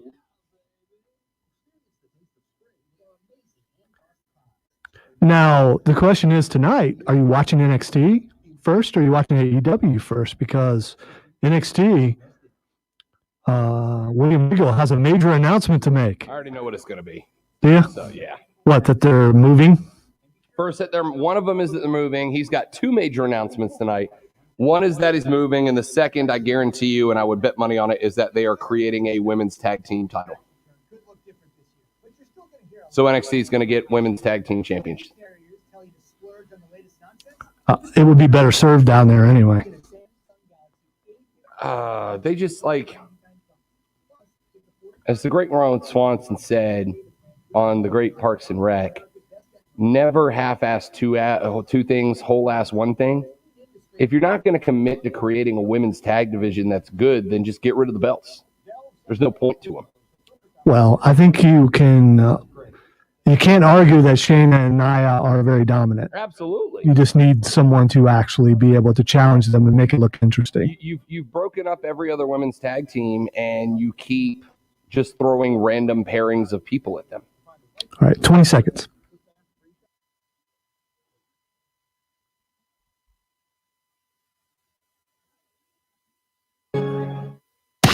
Real, unfiltered sports talk. Manufactured locally for the Carolinas. This is the Rob Brown Show on ESPN Upstate. 97.7 FM Greenville, 97.1 FM Spartanburg, and everywhere on the radio.com app. The Rob Brown Show back on your radio. This is ESPN Upstate. I am Rob Brown. Alonzo back at the helmet. To the phone lines we go to welcome in a friend of mine, a friend of the broadcast. Miss Savannah Leigh is joining us here on the show to talk a little golf with us. Savannah, how's it going, lady? Going good. Just got in from chipping some balls for the dog and just enjoying this beautiful weather where it's finally not freezing cold. Did you train your dog to return golf balls as a way to have chip in practice? Or did you take chipping practice and then discover that your dog would be a built-in ball retriever? This is a very important question, and I will judge you on the answer. Well, he's a black lab, so any kind of ball he loves, and so he's always loved golf balls. So when I first got him, I worked at a golf course, and ever since he was little, like golf balls are probably his favorite among tennis balls and anything else. So yeah, he's a natural. I didn't really have to train him; he just enjoys it. Love it. Every dog I've ever had, you throw the ball, the dog will go get it. The dog does not bring the ball back, though. At that point, the ball belongs to the dog. So I would end up basically accomplishing nothing. Savannah Leigh, Brunswick News, PGA Tour Insider, joining us here on the radio broadcast to talk a little bit of golf. And we're going to get to the TPC here in a minute, Savannah. But before we do, want to go back and talk about the Arnie Invitational this past weekend. And of course, you, of all people, I know, have just been sending tweets and letters of congratulations to the world's best golfer, Bryson DeChambeau, I am sure. Am I right? Okay, well, see, I had sent my congratulatory tweet to him, and then I just kind of let it go. I gave credit where credit is due because he did put 4 rounds together he played the best. He was the best guy out there on the course that week, and you got to give credit when his game is on point. It's pretty spectacular to watch, and so I mean, people can gripe at me and everything else about me not liking him, but it's just my opinion. And so, but when he does well, like, I can give him credit, just kind of like Brooks Koepka. Like, he may not be my favorite golfer, but I can at least respect his game when he's playing really well. So I gave him a congratulations. You did it. You put 4 really good rounds together, and now do it next week. So I want to continue to see him stay consistent, because that's been my biggest issue with him, is his inconsistency around the green and approaching the green. So it was interesting to watch this tournament because there were holes on the golf course that Bryson could bag at 380, 385, carry spots that most guys can't, or at least don't have the confidence to try with the consistency of Bryson DeChambeau. But there were other spots that I thought he might line it up to go big, and instead really was playing strategic drives in order to set up maybe longer iron shots, but iron shots he was more consistent with. Jokes aside, Savannah Leigh, Bryson DeChambeau played some of the best golf of his career this past weekend, not just from the stance of bomb it over every obstacle on the course and see what happens, but the guy was playing really tactical golf here and there. I don't know about you, I was genuinely impressed with how well he put together Saturday and Sunday rounds. Yeah, I was probably the most impressed with his putting. Usually he has he doesn't, I don't know the proper term for it, but he's always 2-putting and sometimes 3-putting, but I felt like he didn't have a ton of 3-putts this week, and I think that was the difference maker. And when he did have that 1 putt, it was only for a couple feet short, or it went just a couple feet past the hole, and I think that's where his game has really improved over the course of the last few months, where that's what I bagged him about the most, was his putting. And now he's really worked on that. And that's something that I wanted to see out of him, because like you said, he's been, bulldozing through, and, the shorter the shots, the more likely, you are going to be able to get on the green in shorter amount of strokes. But he's really taken the time and worked on his shorter game and his mid-range game. I still like to see him get a little more consistent, but the putting, to me, was what won him the tournament, because he was able to really dial in and not have those short misses like he has in the past. And so that's where I think he won it, not just his, those long drives. And I have to say, the fans being there when he did that on Saturday, and that's what made it so cool, because everybody just went berserk. And, after not having fans for most of last season, having that for him, I know that was just such a confidence booster for him. We talked about this last year when we started getting golf back and we were watching tournaments with no spectators. We watched the Masters with no patrons. I mean, it was just a different feel on the golf course. And we talked about how some guys, that's gonna treat them well. There were guys like, and I think we put Rory into the category of guys that can typically be swayed by the crowd positively or negatively. Guys like Bryson DeChambeau are better when the energy of the crowd is there. Little adrenaline spike, I have no doubt, is part of the reason he was able to make those big drives into spots that guys can't ordinarily reach. So we head down to the TPC. We head down to the stadium course. It's an interesting course setup. It is one that is very much designed for the benefit of spectators who are there. It is very much designed for the benefit of golfers who play off that energy and excitement and adrenaline. And to have patrons back at the TPC this weekend, I think is going to give us, we've watched other sports as they kind of start to gain a feel of normalcy. We got FCS college football right now with fans in the stands. We've got the NBA working their way back. Hopefully we'll have fans. Gavin Newsom, governor of California, just said that he expects fans in the stands for opening day in baseball. I don't think people, we get this idea of golf of a bunch of people very quietly clapping off on the side, whatever.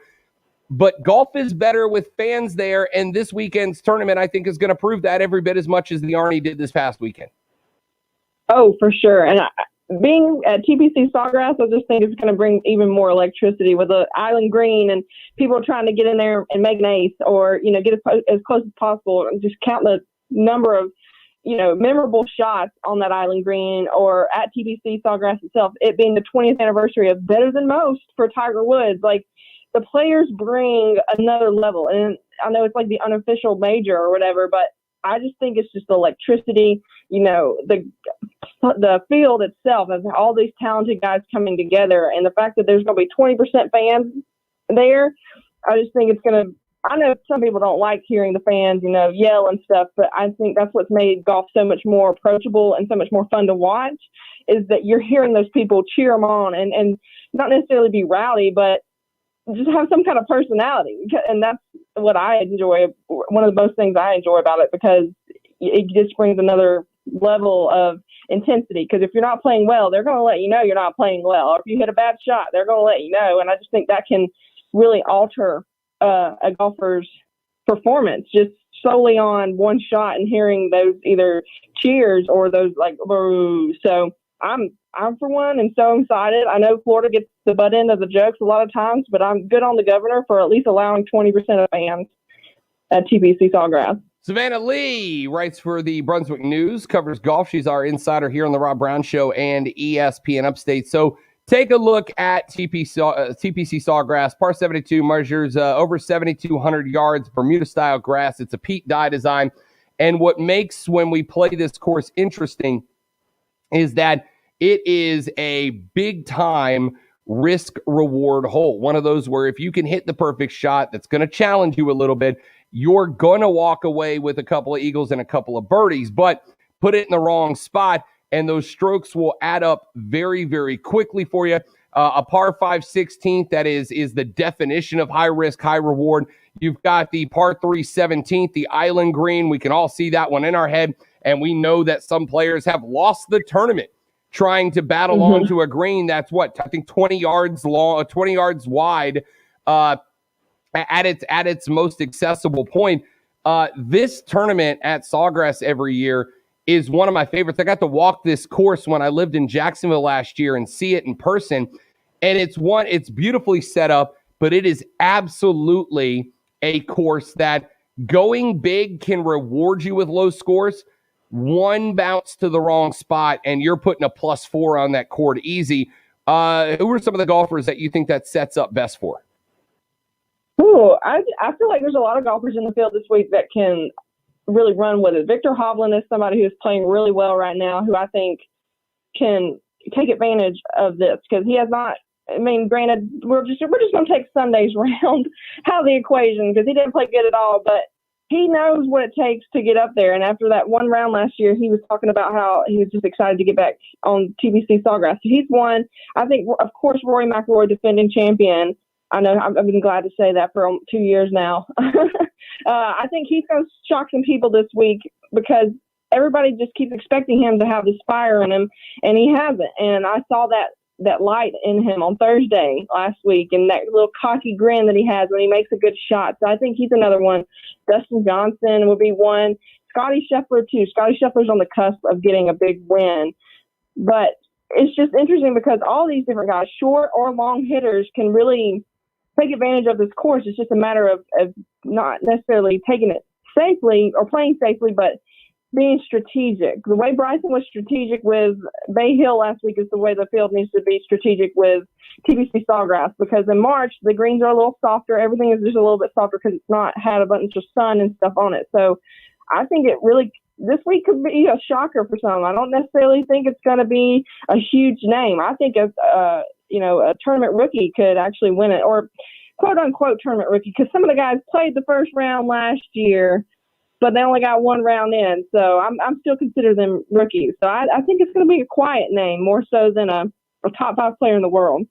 Savannah Leigh joining us here on the show. Now, we have seen Rory McIlroy win at this course back in 2019. Won with a 16 under, not a horrible weekend either. But Rory's in a bit of a slump right now. Somebody asked him a couple of days ago, "Are your best days behind you?" And he said, "Look, I got to be an eternal optimist. You cannot play this game if you don't believe that your best days are ahead of you. So I believe my best days are in front of me." But even as an optimist, and I try to be, especially with guys I like, and I've always liked Rory McIlroy, I don't see anything in his game right now that makes me like, there's nothing that I say, okay, the drives aren't there, but at least the iron play is good and consistent, or he's putting well even if he's having an extra stroke to get in and missing greens in regulation frequently. What is going on with this kid, and could TPC be a turnaround point for the young man from Ireland? I think it really could be, because he knows he can win here. He's won here before. I know he could win at Bay Hill too, but he's won a bunch of places. Anyway, I really do. I think he's just been figuring some stuff out. I was actually talking with one of my best friends who's a pro golfer about him, who's a huge Rory fan too. And you got to think, in 2019, towards the trail end of it, his wife got pregnant. And then all of a sudden he had to shift into dad mode and figure out all of that. Then the pandemic hit, and then her giving birth during the middle of the pandemic. The last thing he's probably thinking about is golf. And so now that the baby's a little bit older, little Poppy's a little older, I think he's able to really get back and focus 100% on golf, because Erica has a little more, experience under her belt being a mom and stuff. So I think we're going to see him start playing better like he was in the fall of 2019. It's just been, life has happened for him. And I 100% agree with him. I think his best golf is ahead of him. He's just too dang good not to have the best golf ahead of him. I think the best golfers in the world are optimists. I think Tiger Woods to this day would say, I could get better. If Jack could still play where he was when he was in his prime, I think he would say, I could always play better. And I think that's what keeps the fire in them, that they want to get better. They want to improve, because these young guys are coming in as good as they are. It's just incredible how good they are coming in out of college and stuff. So I think this week could really be a point for him to come out and stand his ground and try to defend his title. I expect a top 5, top 10 finish out of him. And if that's happening, I think he's back on the up of getting more competitive again and back to where he needs to be to win tournaments. All right, time to go on the record. This is one of the most difficult of all the PGA Tour events to predict a winner, because as we've talked about, one guy goes for one long drive one time and he can take himself very quickly from out of contention on Friday to fighting to make the cut on moving day Saturday. Difficult course to play. Pete Dye really made a very challenging golf course that there's really this isn't a golf course where you go, all right, it's challenging for everybody, but if you can hit the ball long, you can get out of a lot of trouble. Or if you are consistent with the long irons, you can get out. Every aspect of your game is going to be challenged here, unlike a lot of other courses that we'll see this year. Give me your thoughts. Who's your winner? Who's going to contend?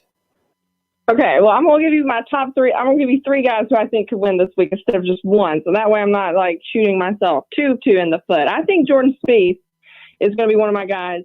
I got Victor Hovland as another, and my wild card dark horse I think could be Harris English. He hasn't played the best lately, but being on this Pat Dye course, he played the first round well last year. He knows this course, and I think he's going to shock some people. So those are my 3. And then I want to give like a weird, I don't think Tony Finau makes the cut. We'll go there, and then that'll be my 4 predictions. Tony Finau misses the cut, really? Yeah, he's been playing well, and he just can't get over that hump. And I just think that I just have this odd feeling that everybody's hyping him up again this week. I've seen 2 or 3 experts pick him to win, and I think he struggles. So. All right, we'll keep an eye on that one. We'll keep an eye on that one for you. Excited Don't hold me to it if it's wrong. Oh, I'm absolutely going to, Savannah. You've been around long enough to know how this works, right? Savannah Leigh from the Brunswick News is our PGA Tour insider here on the Rob Brown Show. and ESPN Upstate. Savannah, you're on the record. We'll talk to you next week when we got a winner. I appreciate it as always. Thanks, Rob. I appreciate it. You know it. Savannah Leigh. Follow her on Twitter at SportsGirlSL, at SportsGirlSL. Phenomenal talking golf with Savannah Leigh. Quick break. We're back after this on the Rob Brown Show. This is ESPN Upstate.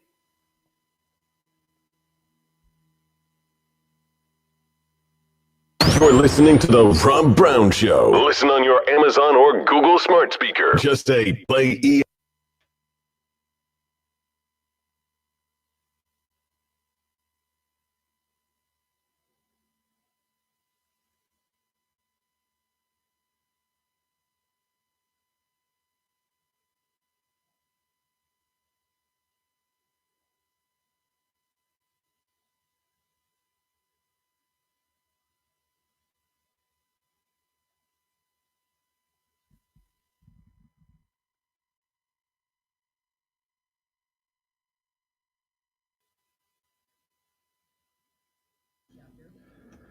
I am about to nerd out. Fire away, buddy. Just announced for South Carolina Comic-Con the voice of Hercule and the voice of Majin Buu. Now, if you're not a Dragon Ball Z fan, you don't know who those people are. But I'm very excited about that. I watched Z right when I got into college and haven't really watched any Dragon Ball since then. I want to spin back around and watch Z again because I remember it being great. Well, aside from it taking a long time to actually get a fight started, it's still my favorite anime of all time. And it's really cool that those guys are coming. Last year, before it got canceled, Sean Schemmel, the voice of Goku, was supposed to come. That would have been cool. Yeah, and I was really looking forward to that. And then, of course, COVID canceled everything. So these guys come in. So now I have a couple dream interview possibilities. So now I'm going to work on those. And yes, some of them are wrestlers. I need to share my pain with somebody.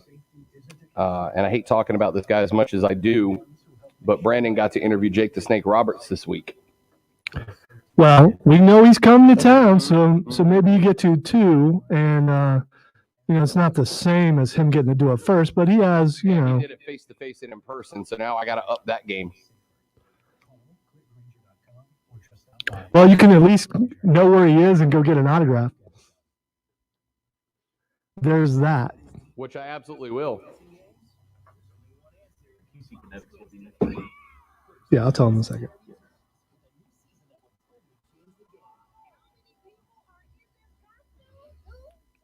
I think a question that I've never heard you asked is, do you get nervous interviewing anyone?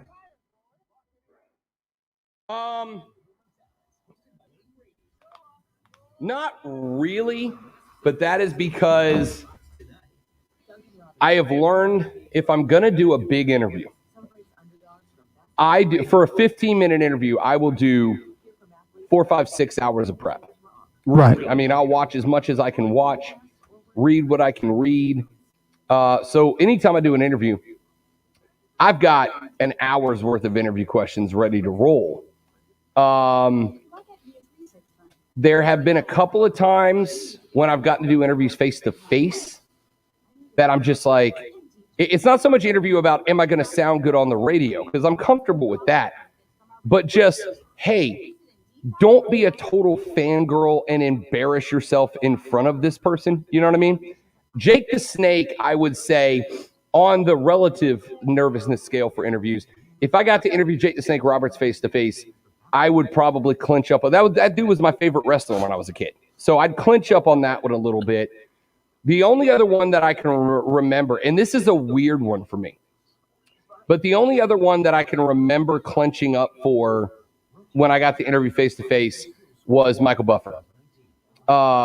Just because I had flashes in my head WrestleMania. For GSP ESPN. Text keyword ESPN and your message to 71307. Get in the game on the Rob Brown Show. Only on ESPN Upstate. I'm going to answer a question because we got a short little segment here to get back on the clock. I'm going to answer a question that Zoe asked me during the break, which was, do you get nervous when you get a chance to interview big-time names, celebrities, big personalities, etc.?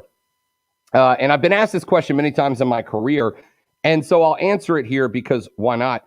The answer is not really, because ordinarily, if I know I'm getting to do an interview with a big name, I do way too much. Like I over prepare for it, right? I watch everything I can watch. I read everything I can read. I come up with questions and follow-up questions to every question, and then more questions after that. Just a ton of stuff. If I'm interviewing somebody face-to-face, there is a level of apprehension, but it's really just because I don't want to embarrass myself, right? So I'll give you an example. A number of years ago, I was doing my show when I was on the air down in Florida. I was working from Roy Jones Jr. at the time, and I got to fly out to Vegas to work as a PR guy for Roy Jones when he was fighting Bernard Hopkins. So I got to interview in one day Roy Jones Jr. Wasn't nervous interviewing Roy, but only because I had been working with Roy for months and months at that point. So I'd been around him a bunch. Got to interview Bernard Hopkins. As a boxing fan, I mean, I was a little nervous about it, but I knew so much about Bernard, it wasn't a huge deal. The one guy who really got me, though, that I genuinely felt nervous in the pit of my stomach was Michael Buffer. When I interviewed Michael Buffer, I got a little nervous because in my head, I'm replaying him announcing Hogan and Andre the Giant at WrestleMania 3 and announcing Mike Tyson and Evander Holyfield for their fights and announcing basically every major combat sport main event for the majority of my lifetime. And it was one of those times where I over-prepared to the point that I didn't know what I wanted to ask him about. What was it like to be at WrestleMania 3 and see Hogan and Andre? Or what was it like to be standing in the ring face-to-face with Mike Tyson, even not as a combatant, just knowing the intensity of that guy, etc. I was nervous that I wasn't going to get to ask him all the things I wanted to ask, and I was going to end up embarrassing myself by omitting some of the things that I should have talked about. The only guy that we have, fingers crossed, legs crossed, toes crossed, all available appendages crossed, we might, maybe, potentially get the opportunity to interview Jake the Snake Roberts, who was my favorite wrestler when I was a kid growing up. I would get nervous interviewing Jake the Snake Roberts, but the list that, like, I've interviewed Drew Brees. I didn't get nervous for that one. I interviewed Carly Lloyd from the U.S. Women's National Soccer Team the day after they won their gold medal. Didn't get nervous about that one, even though that was one of my favorite interviews of all time. But if we get Jake the Snake, Zoe, I got to tell you, man, I'm going to need you to be prepared just in case I start going full Chris Farley. Remember that one time? That was awesome. Yeah, that's a real threat. I'm good with old wrestlers. They're younger wrestlers is a different story. I will always call Charlotte Flair my friend Charlotte Flair because she sat across from me, and halfway through the interview, my mind went blank. What do you do when you do all the prep that you're talking about, and then the person you interview will not follow anything? Because the first celebrity, you might consider him a celebrity, you may not, that I got to interview was Kenny Mayne. And Kenny Mayne wasn't having anything to do with any of the questions we were trying to ask him. And he was supposed to be lost down at the Super Bowl when we were talking to him. And he just, in the middle, he's like, you know what? I'm going to hand you to my manager and let him talk to you for a while. So, you would think he was big timey, but I don't think so. I think that's just from what I've seen of him. That's just who he is. So what do you do when you have all this stuff planned and the other person is not having any of it? I mean, not to a bad degree where they're just yes and no answers, but to a degree where they're just going some totally different direction that you weren't prepared for. 844-477-3776 is the number. 71307, the text line. Start your text with ESPN. Quick break. We're back after this on the Rob Brown Show. It's ESPN Upstate.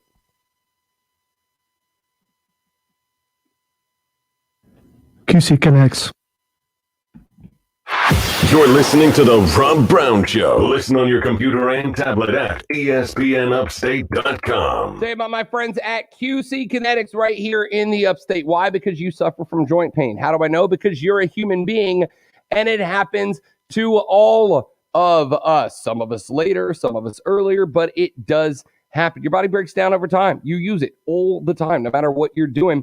And if you want to just be able to pick up your grandkids without your knees feeling like they are being stabbed, if you want to be able to get out there and add a couple of yards to your golf game because your shoulders don't feel like they're on fire when you put what you got into the back of a drive, QC Kinetics is there for you. From the first time that I talked with the folks at QC Kinetics, they said, here's the deal, Rob. The services that we offer, the same services that elite level athletes had traveled around the world in order to get in the past. But we're not focusing on athletes. We're focusing on everybody. We're focusing on the regular folks, the folks that want to be able to just live their regular day-to-day blue-collar life and not have to worry about that chronic joint pain impacting them, their family life, their weekend sports, and their jobs.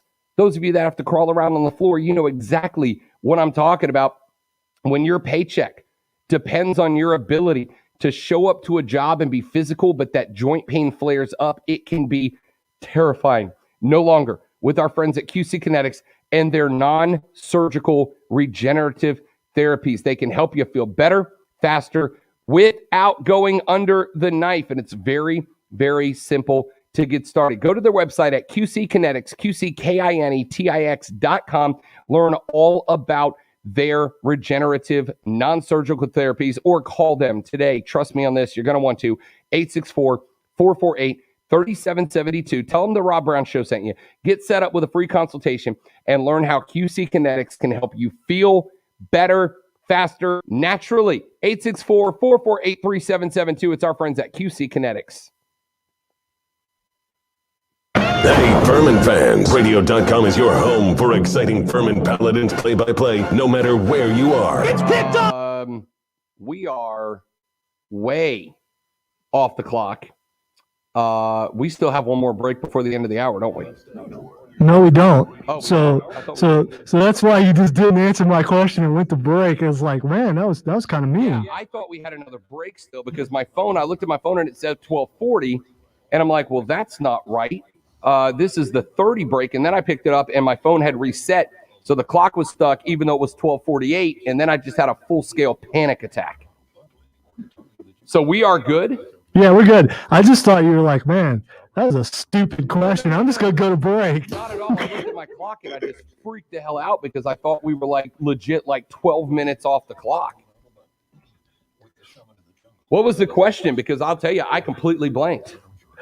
I was asking, what have you ever had a situation? I was talking about the Kenny Mayne interview. Yep. You ever had a situation where all your prep just goes out the window, and you have to wing it because the guest, not necessarily being mean, because we've dealt with mean guests before, but they're just being a big goofball and just want the interview to go their way.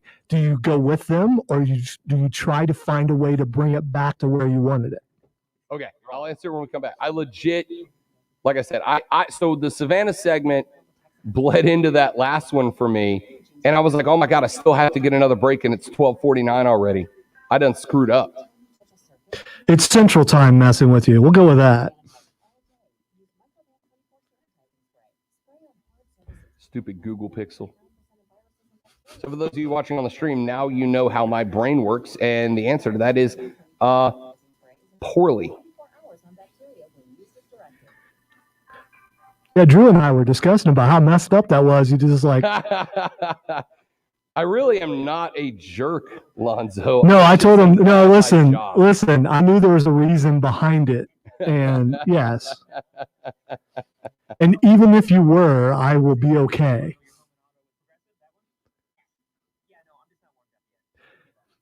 I've dealt with people being that way towards me before. Yeah.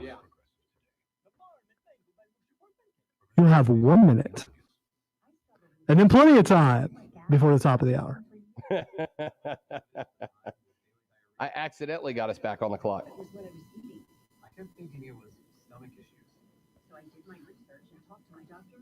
and we finally uncovered the truth. It was actually EPI. Exocrine pancreatic insufficiency, or EPI, is a condition where your pancreas is unable to help break down your food. It can lead to symptoms like diarrhea, gas, bloating, stomach pain, unexplained weight loss, and oily stools. And EPI symptoms can be 30 seconds. other common digestive.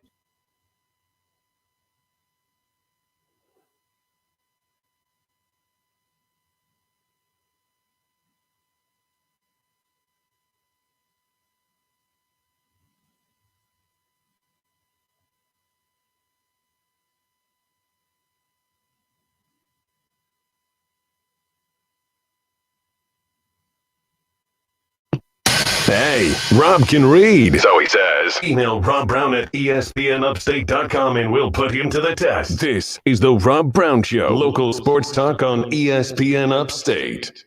To those of you who think that I am a gigantic jerk and just ignored Lonzo in the last segment, that is not what happened. I misread the clock, and I thought that we still had to get another break in before the top of the hour.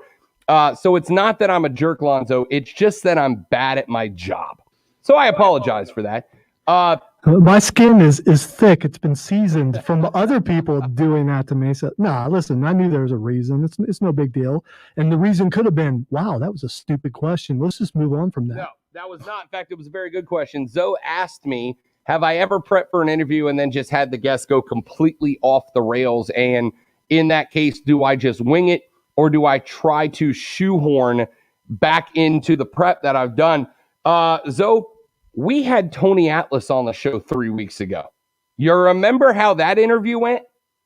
It was insane. It was awesome, though. It was awesome, but it was insane, right? It was a great interview. I had all kinds of questions prepped for Tony Atlas about compare wrestling back in your day to wrestling now. Questions about the fans in wrestling and the evolution of the relationship between wrestlers and fans now that wrestlers in today are constantly connected to the fans, whereas back in the day, you only had to be connected to the fans for a couple hours a week, etc. Had all that planned, and instead, Lonzo, we were talking about fried okra and Brussels sprouts, and we were talking about Mark Henry pushing a bus up a hill in the middle of Europe for no reason. Still amazed by that story. Absolutely. Yeah. It was a great interview that I had none of my prep materials involved in at all. So it really depends, right? Like, it's one thing if you're interviewing somebody and you ask about A and they start talking about X. That happens all the time. But if they're like Tony Atlas, Lonzo, where they're energetic and excited and they are loving talking about what they're talking about, then hell yeah, I just let them roll. I just let them do their thing. But if you ask a guy, hey, can you tell me about your championship run in 92 and the interaction with the fans at that point, and they go, I'm really just here to talk about this new book I'm promoting. At that point, it's like, all right, man, you don't want to be here, so I'm just going to have to force the issue for the sake of at least giving the listeners something to justify taking their time up with this. So it really depends. I've had it go both ways where I've had to feel like I've had to force an interviewee back on topic. And then there's other times where they start talking and they're so in love with what they're saying, Zoe, that I just crumple up the prep sheet and throw it over my shoulder because I know we're about to get bonkers. That Tony Atlas interview was very much down that street, and I still loved it. Still loved it. Yeah, me too. It's one of those things where you ask one small question and he went for like 10 minutes on that one question. Yeah. That's what you want. You don't want you don't want that. You want those guys that are going to talk and be interested in the entire time. And you and I talked about off the air about Tony Atlas is that we could just sit and listen to him talk all day. That's a dude whose porch you would just walk over and sit in a rocking chair and just listen to him talk about his stories. My favorite interviews, though, are the ones where you ask a question and then you're done because they are just going to open up like a book, man. Those are great. Every now and then, like Tony, towards the end, I only had to stop Tony because I felt like if we didn't interrupt Tony Atlas, that dude would have carried all 3 hours of the show, which would have been fine with me, no doubt about it. But, for the most part, the job of a host conducting an interview like that, it's very simple. Get get the subject to open up in a way that the audience can walk away feeling like they definitely know something about this guy personally that they didn't before. And Tony did a great job of that. All right, hour number 2 of the books coming up at the third hour of the show. We're going to check in on your Clemson basketball Tigers as they are in the midst of the ACC matchup in round number 2 against the Hurricanes of Miami. We'll give you a stat check on where they stand, plus the NFL. Salary cap numbers are out. And the NHL, huge new broadcasting partner. Will that bring more fans to the hockey league? We'll talk about that and a whole bunch more. Coming up in the third hour of the show, the Rob Brown's on your radio. The Rob Brown Show is on your radio. He's Lonzo. I am going to talk slower now because I sound like an idiot. This is ESPN Upstate. ESPN Upstate, WYRD Greenville, WORD Spartanburg, WFBC FM HD3 Greenville.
Okay, so you can't throw a football 90 yards like an NFL QB and get paid the big bucks? I'm down to be paid right now. No sweat. All you need is 2 ears, a texting finger, and your radio locked on ESPN Upstate. And you could score $1,000 every hour with a $1,000 cash stack. Starting Thursday at 7 a.m. Listen every hour from 7 a to 5 p. Weekdays for the keyword. Then text it to 72881. Text and data rates apply in this national contest. You could be the winner of a big chunk of dough 11 times a day. The $1,000 cash stash on ESPN Upstate.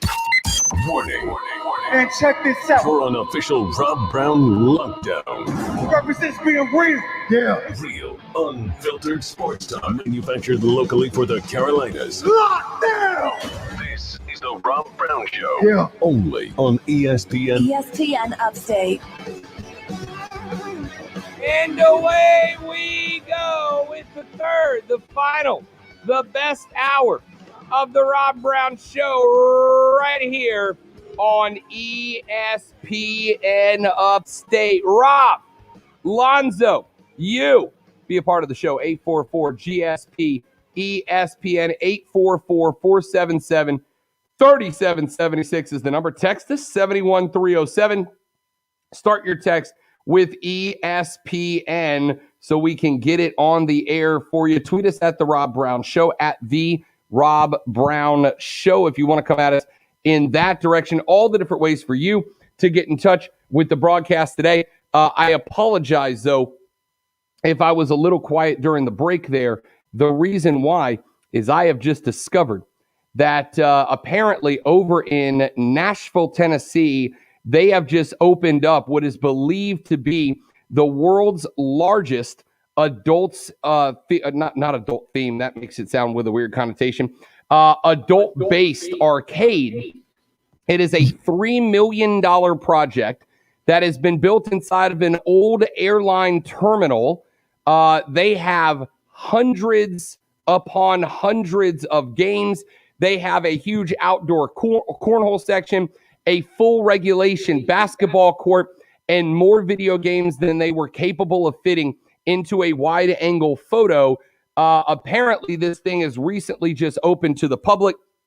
You have to buy tickets like months in advance to get into this arcade. Lonzo, you better believe that we may be doing the show one day this summer from over in Nashville, Tennessee. All right, so I saw this last week. One of my Facebook friends shared it, and I want to go. I definitely want to go. And I will just to play the stand-up arcade games, but also I still have never played cornhole yet. And what better place to do it than in the world's largest arcade? How have you never played cornhole? They call it it like comes from your place, man. No, it's more horseshoes where I'm from. I didn't even hear about cornhole till I moved here. It's called bags where you're from, and I only know that because every time that cornhole comes up, I get some dude from Ohio who calls in and goes, "Well, Rob, actually, it's called bags, and it's from the Midwest, and it's our game, and you Southerners are not allowed to play it." Okay, well, I was not aware of cornhole while in Ohio, and I don't know about throwing the bags around. And I don't think an Ohio accent sounds like what you just said. I think that's more of a nerd accent, or what the cool people consider a nerd accent. All right, we are 22 minutes away from tip of the Clemson versus Miami game. That one's going to be on the ACC net. We will keep you abreast of the score for the first half of the game. Mark Ryan and Diesel will keep you updated throughout the second half of the game. That one's coming up again in 22 minutes from right now. Want to talk hockey for just a minute. It has been announced that the National Hockey League has signed a broadcasting partnership with ESPN. They signed the last one with NBC. That agreement is coming to its conclusion at the end of this season. And as a hockey fan, and I suspect most hockey fans will tell you the same, that has been a very disappointing partnership between the NHL and NBC. I do not believe that NBC put their best foot forward in doing the best that they could to engage non-hockey viewers to try to win over new fans of a league that is a tremendous league. It has as much, if not more, parity to it than just about any other professional league that I am aware of in these great United States. The playoffs in hockey are as good as the playoffs, if not better, than the playoffs in any other sport. Yet for some reason, hockey has just had a ton of trouble growing itself. Zoe and I were talking about messaging earlier. We were talking about messaging. And one of the things that I have said, and one of the things I learned when I was in college, is that if you imagine messaging to be a fulcrum, all right, you got a seesaw.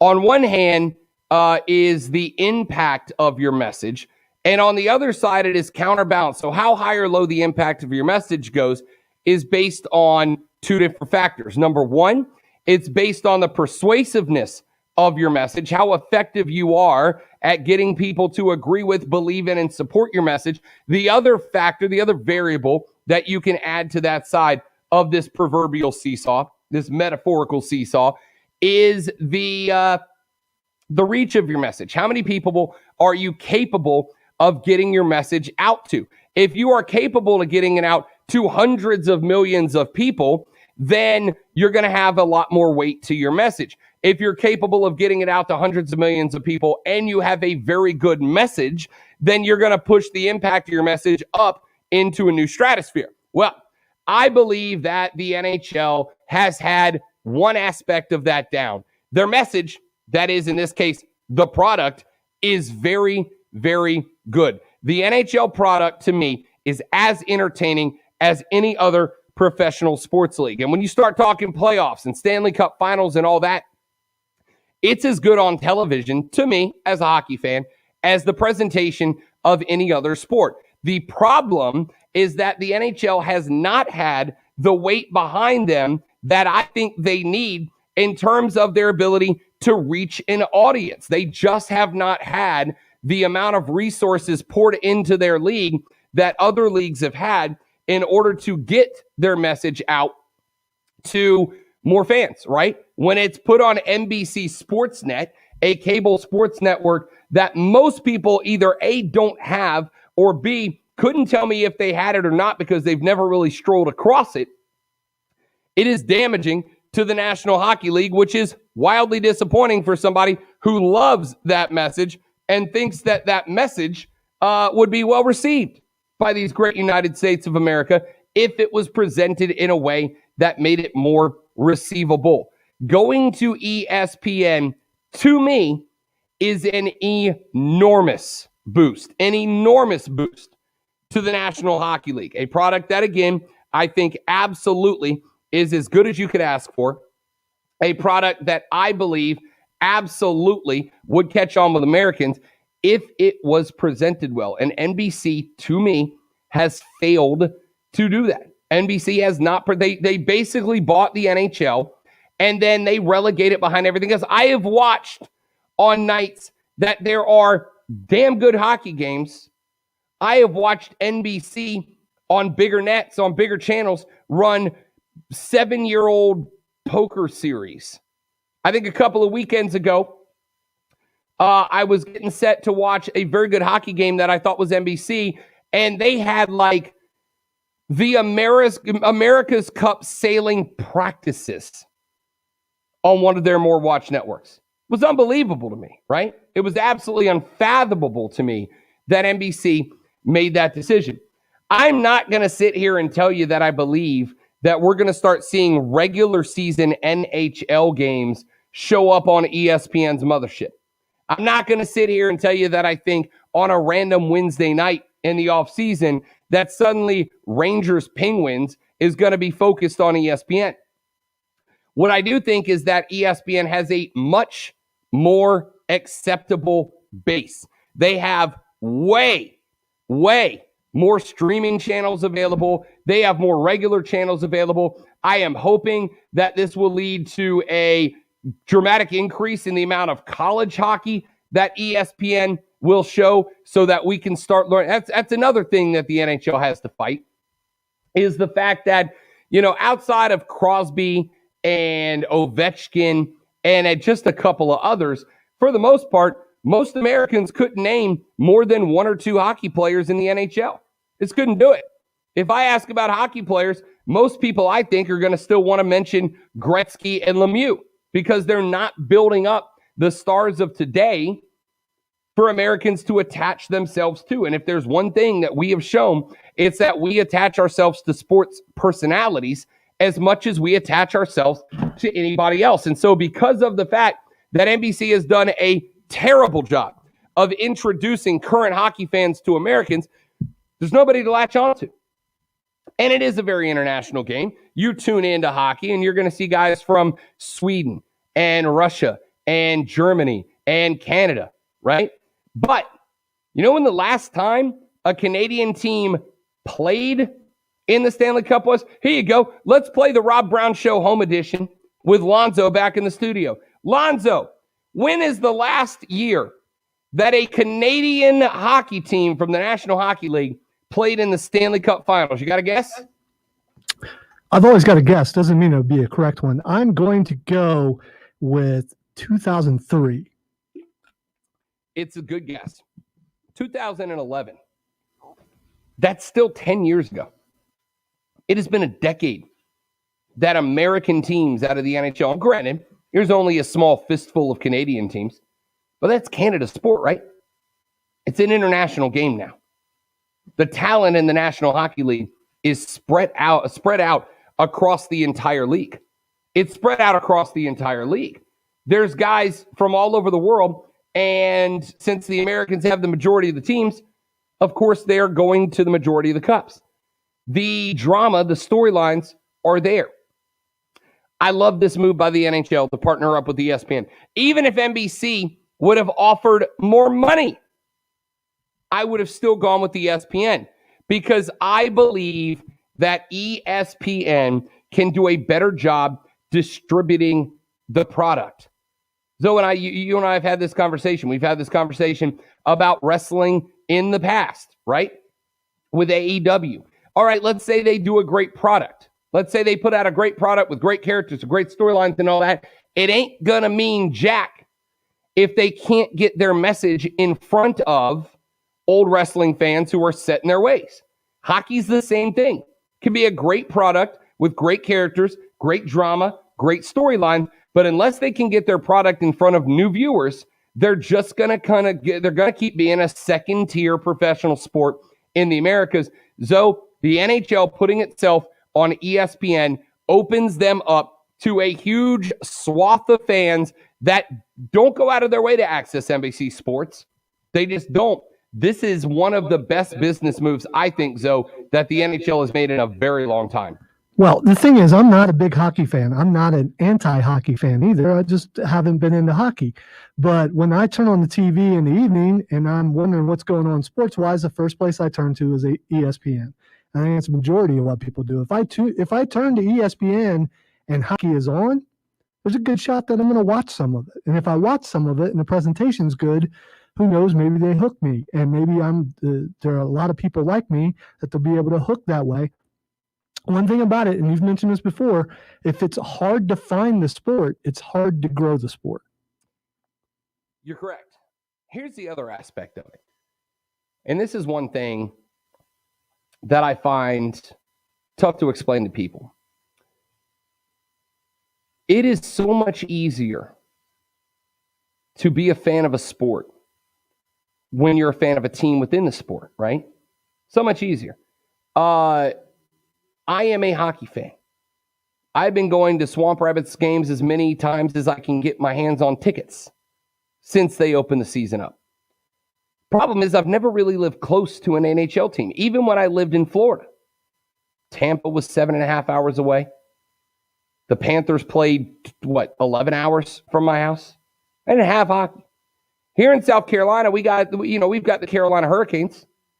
How far do the Hurricanes play from us? Like 6 hours, 5 hours from here, right? And they're still not accessible. It's tough to do. I have to go out of my way. I got a text here a second ago that said, Rob, you aren't a hockey fan. You can't name 5 current Hurricanes players. Do you know how difficult it is for me to watch a Hurricanes game? I got it set up on my phone. I get alerts on my phone from all of my teams. I get an alert to the day's games the next day. I get an alert half an hour before the game with a preview. I get an alert when the game starts. I get scored. And this is for baseball, basketball, football, soccer, all of them. I was getting dinged yesterday. Chelsea was playing Everton. Everton's my little brother's Premier League squad. I get dings of every sport and every team I follow, including the Carolina Hurricanes. Do you know how many Carolina Hurricanes games I've actually gotten to watch? Like 4 this year, which sucks. I sat last night and watched the Penguins-Rangers game because that was all I had access to without coming home, firing up the laptop, having to go through all the checks to get to the streaming sites that I definitely don't use to watch games that I definitely am not legally allowed to be watching, right? It's tough to be a hockey fan. That is why the ESPN partnership is a great one. Because now, with ESPN covering games, even if they go ESPN Plus for these games, I pay the $9.99 a month for ESPN Plus. I pay the $10 to be able to watch college baseball and, second-tier FCS college basketball games when they're on. I pay for that. I pay so I can watch every Furman basketball game, even if I can't make it over to the campus. And with the NBC Sports Net, they don't even show that many games on that. So no, you're right. Here, texter, I'll answer your text. Rob, you aren't a hockey fan. You can't name 5 current Hurricane players. I'll tell you the truth. I'm not a Hurricanes fan. I never have been. I am a Canes fan in as much as I am a Clemson fan and a South Carolina fan and a Panthers fan to some degree, in that when those teams are doing well, Rob and Lonzo get paid more. Sponsors come on board when local teams are doing well. We get to cover more when those teams are doing well. So even though I am not a Clemson fan, I am not a South Carolina fan, I'm not a Furman fan, although I am, because those guys have been great to me since I got here. So I'm absolutely I'm all in now. But in as much as I am not a fan of those teams because I'm a fan of those teams, but because ESPN Upstate does better when those teams are good, I am a Hurricanes fan to that extent. And as a Canes fan to even that extent, it is tough for me to be able to watch those games. They're just not accessible. And because they're not accessible, it's hard to track the team. That's why this move is a good one. Moving over to ESPN. Because even if ESPN only throws second-tier coverage and puts them on ESPN Plus, it's still more accessible than they are now on NBC. It just is.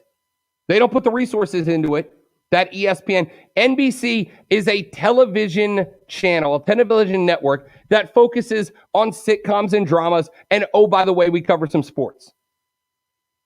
ESPN is a channel that covers the sports. And oh, by the way, we put some of the humor drama into it. This is a great deal for the NHL. They will be more accessible. It will be more easy for me to cover the Carolina Canes when I can, watch games. Mark and I have had this debate in the past. To me, a good sports talk host is watching the teams that he covers. Because it's one thing to see a stat sheet and read a journalist write-up of the game. It's another thing to be able to actually watch the game and see the little dances that take place within it. It's hard for me to watch Carolina Hurricanes games. It's tough. It's tough to do. Doesn't mean I won't. It just means I'm far less likely to if I got to go through 3 underground streaming sites to find which one actually has the game on and isn't going to buffer out to the point that I just watch colored squares skate around on a big white patch. This is a great deal for the NHL. You will increase the coverage. You will increase the amount of overall sports fans that aren't typically into your product, but will be now. 844-GSP-ESPN, 844-477-3776. Got another text during that discussion. And I like to talk to you guys on a personal level. I like to talk to you guys on a level that kind of pulls back the curtain on who Lonzo and I am. I've gotten 2 texts this show that I want to address about the show and how it works when we come back. I'm Rob. He's Lonzo. ESPN Upstate's on your radio. Join us, won't you?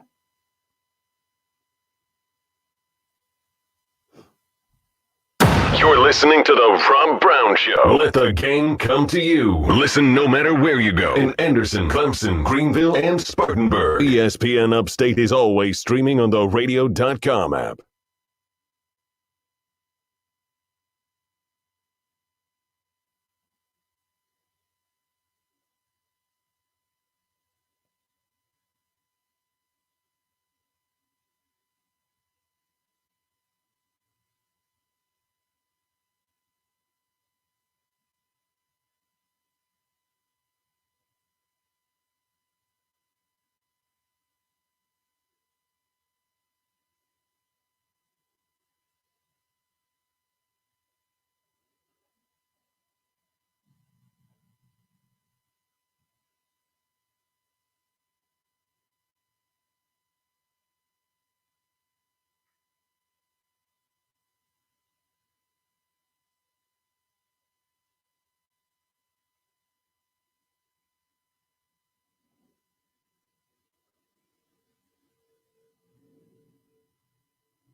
All my hockey fans get so offended. That's the other part of it, man. Hockey fans, y'all gotta stop being so offended by everybody who doesn't like hockey. If you tell everybody who doesn't like hockey they suck, I got news for you. They're not gonna watch hockey after that.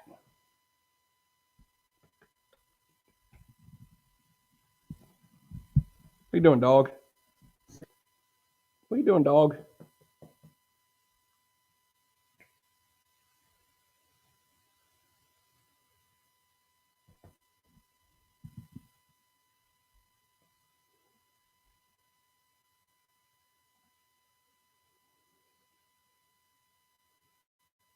So if you're talking to us, we can't hear you.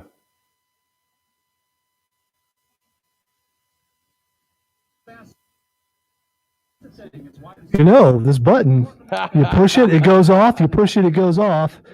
Drew was sitting here, he saw it happen. So, or I think if he was paying attention. So what I was saying is it's a shame that there's an arrogance that goes along with people who make fun of other people's fandom. And like, well, you're just dumb because you like that sport. Because they don't. And they're projecting. And just like we deal with those non-wrestling fans and how they belittle us for liking wrestling, hey, if you like hockey and I don't like hockey, good on you. I hope that you enjoy your fandom. That's what fandom's all about. But I'm not going to put your fandom down. And I think a lot of these people, it builds them up when they put you down because they don't get what you're into. Yeah, and on top of that, like we were saying, you drive people away with that attitude, right? People, if you're hostile towards people who aren't in your fan base, they're going to view you as a hostile fan base and not want anything to do with you. That's why the Miami Hurricanes can't grow a fan base, because their fans are just angry and violent all the time. And if you, as a regular individual fan, are hostile and violent, I'm definitely not going to come around large numbers of you. Now, if you are a hockey fan, you have to endure an occasional Canada crack. But that just goes with the territory.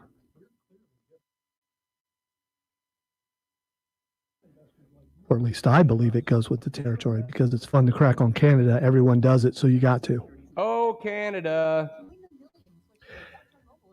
The worst version of Oh Canada ever on TV, Geddy Lee. You will not disrespect the great Geddy Lee. I am not disrespecting Rush. I'm not disrespecting Geddy Lee's ability to play the keyboard and the bass. But Geddy Lee should never have sang Oh Canada. It's not my country, but if it were, I would ask him to never do that again. I would. It's akin to Roseanne Barr singing our national anthem. Things that should never, ever happen again and probably shouldn't have happened in the first place. And admittedly, I will watch anything that has Canada involved because I want to see who sings Oh Canada and compare them to how bad Geddy Lee was. And if you haven't seen it, look it up. I'm sure it's somewhere.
Where are we on time, Lonzo?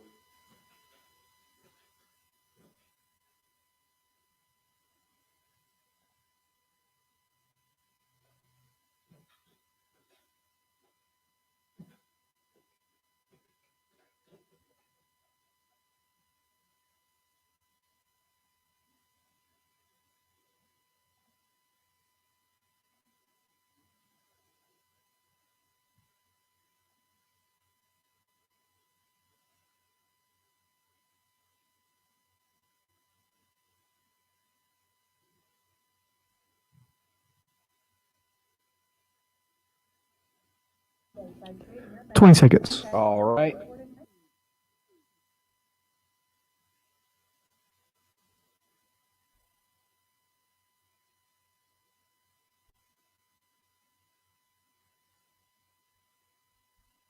Wanted. Well, opinions are like, we'll say, everybody has one. Call 844-GSP-ESPN. Local sports talk on the Rob Brown Show on ESPN Upstate.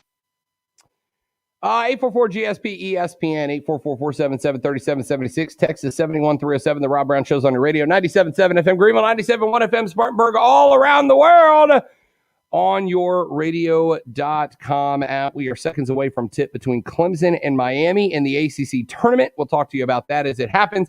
But I want to address a couple of things that have popped up over the last couple of minutes on the show. We've been talking a little bit about the NHL deal with ESPN. Now, keep in mind, that is only half a television package, right? So you're not going to get everything on there.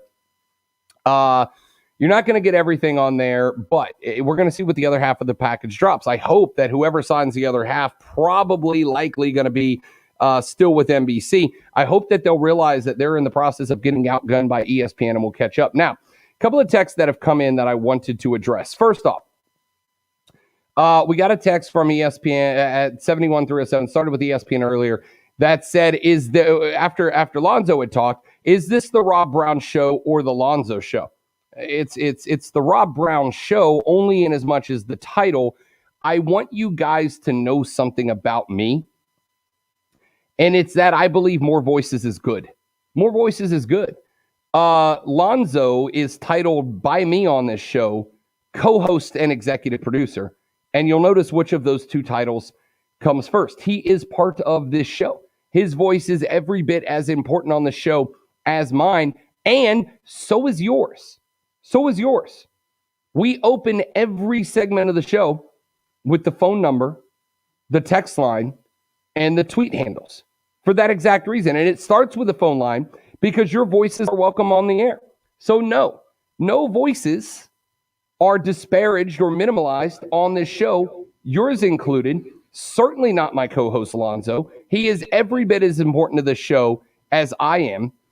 In fact, the reason this show is called The Rob Brown Show is very simply because when I moved here, all the marketing for my show and my brand was already done, and I didn't want to lose it. I paid a lot of money for it over the years, and I didn't want to not have it anymore in order to use.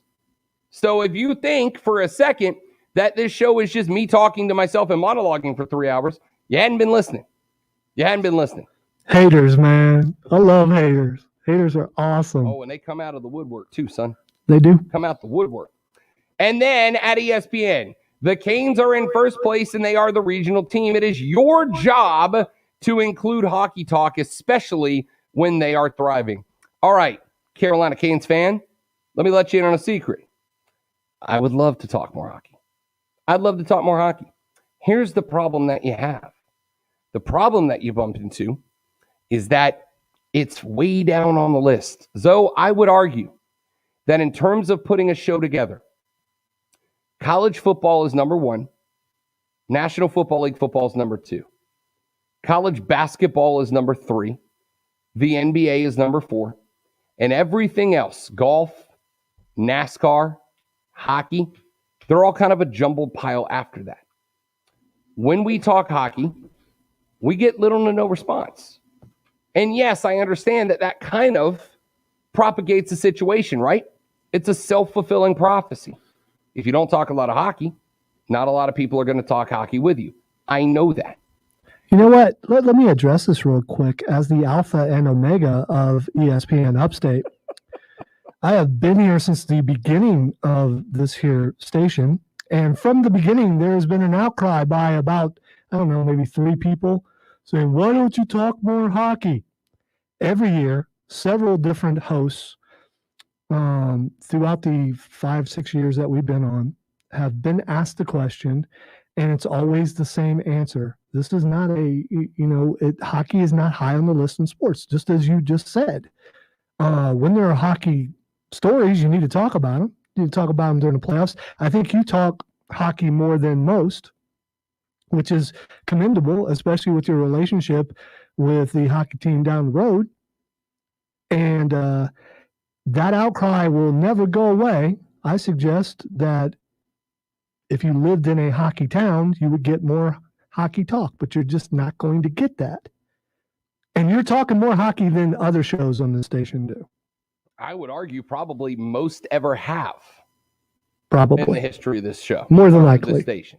I can confirm. Now, we have Andrew Lord on quite frequently, head coach of the Swamp Rabbits.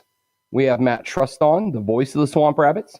We've had multiple Swamp Rabbits players on the show during the season. Talk a lot of hockey. But we get a lot of requests to cover Swamp Rabbits hockey. Zoe, I can tell you this. In the entire time that I have been here, I've had maybe 2 calls asking me to talk NHL hockey. Maybe. Now, there's the second part to why. And this kind of goes back to the conversation we were having about hockey not growing itself, right? Hockey families are hockey families, but they don't really extend outward. I'm going to tell you another reason why.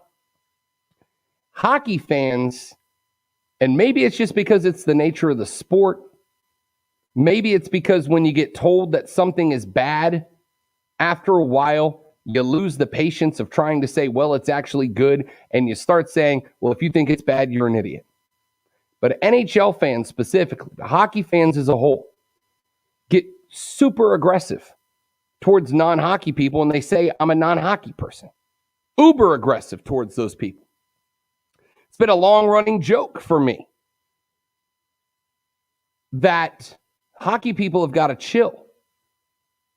I don't not talk hockey because I'm not. And heck, even when I sat here and I said in the opening segment, I'm a hockey fan. What is the first text I got say?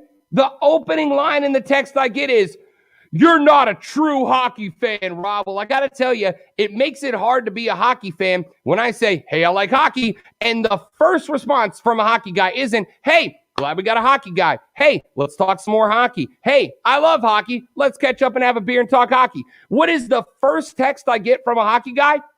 You're not a real fan, you poser.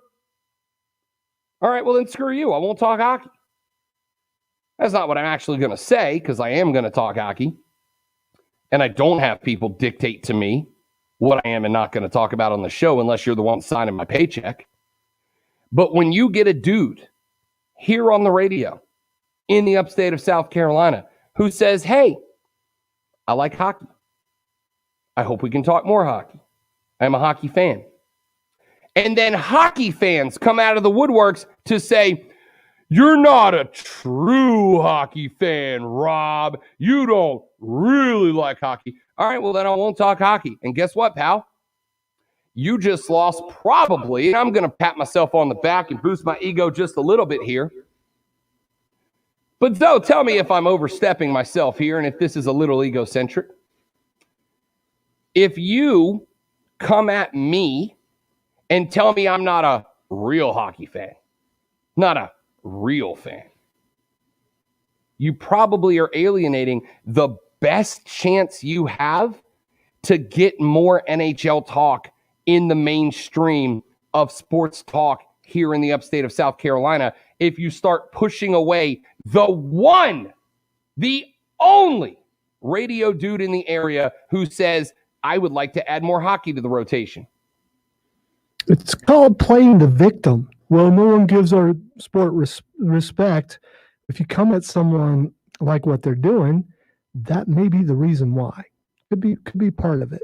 And, you know, there's this other avenue to talk hockey. It's called the phone line. Mm-hmm.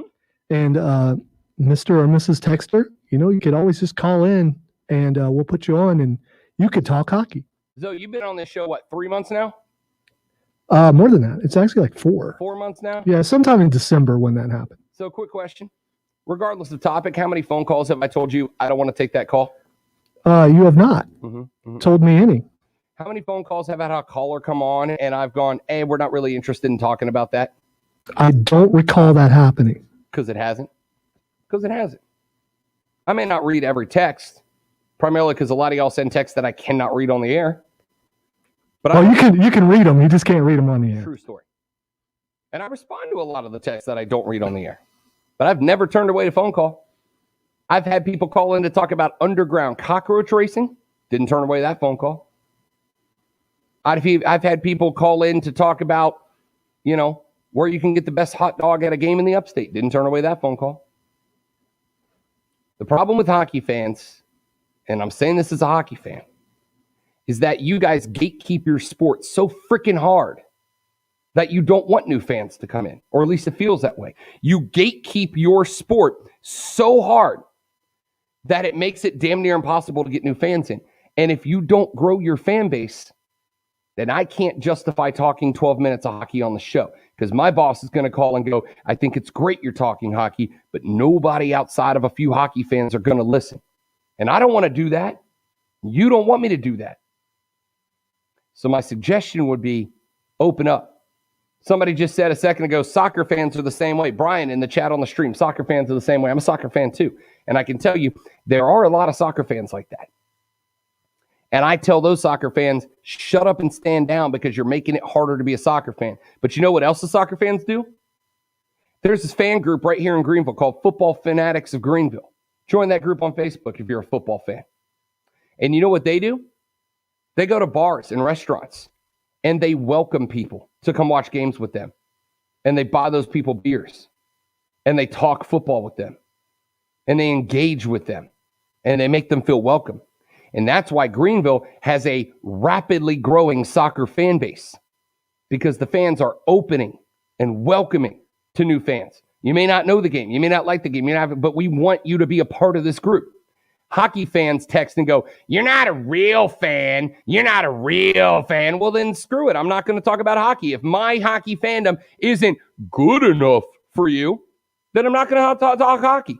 And it doesn't matter whatever ESPN throws at the NHL to give them more coverage, because every time somebody just starts to get into the sport, you're going to go, you're not a real fan. Get out of here, fake fan. All right. Well, I will. Enjoy your sport that is suffering decline, can't find new viewership, and is going to flounder and never catch a foothold in this area.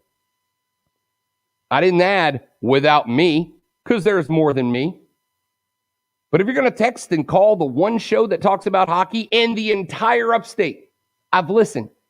Ain't nobody else talking hockey on this station. I say that with all due respect. Mark Ryan's going to talk Tampa Bay Lightning hockey every now and then, but nobody else. So it is what it is. Quick break. Back after this on the Rob Brown Show. My name's Rob. He's Lonzo. This is ESPN Upstate. You're listening to the Rob Brown Show. Listen on your Amazon or Google smart speaker. Just say, play ESPN Upstate. Real, unfiltered sports talk every weekday afternoon from 3 to 7 on Offsides with me, Lonzo. It is not me messaging. That would be Drew. Oh. And I've sarcastic message, Drew. I've explained to Drew to keep it simple, and he still really wants to type in sentences. So, yeah, that's all. What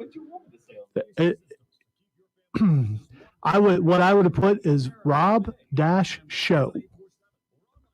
Okay, Rob Show. Because it also, you can't read anything into that. And you almost want, the host almost will ask, well, what's that about? So, and then you can explain to them. Allow me to ask, what's that about?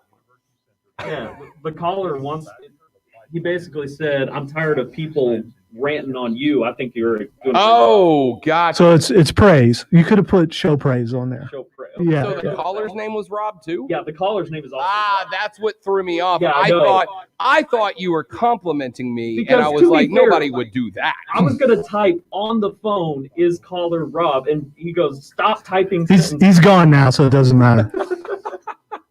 Oh, did he want to come on the air? Yeah. Oh, damn. But we had to get to break. I think it's a good call. No, I didn't know that was a caller, because it just said, I thought you were just saying great job, and I'm like, that smells like sarcasm. All right, so I've now learned something. So from now on, if there is a Rob on the phone line, I will type Robert. Or you can put caller. Yeah. No, not doing that. He's not seeing. Now you're not doing it out of principle, Lonzo. Yes, I'm not doing it out of, because normally it would be a call screener, and you would be looking at your call screener, and you would just see Rob up there, and you would know it's not you. But Lonzo doesn't understand. The human mind can process 25 words per 2 seconds. This is the second time the trainee has put down his boss in one day. Listen, simple is the best way to go. If I put on the phone, caller Rob wants to talk about the show and what a great job you're doing, you could read all of them. I would have gone in my obvious elite level production skills. Caller Rob praise or something.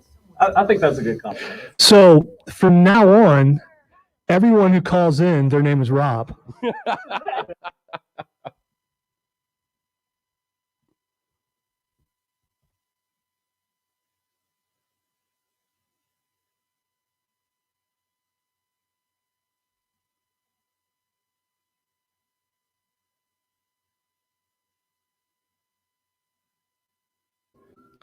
You have 1 minute imprisonment in the next break. Outstanding. We have a very quick segment here.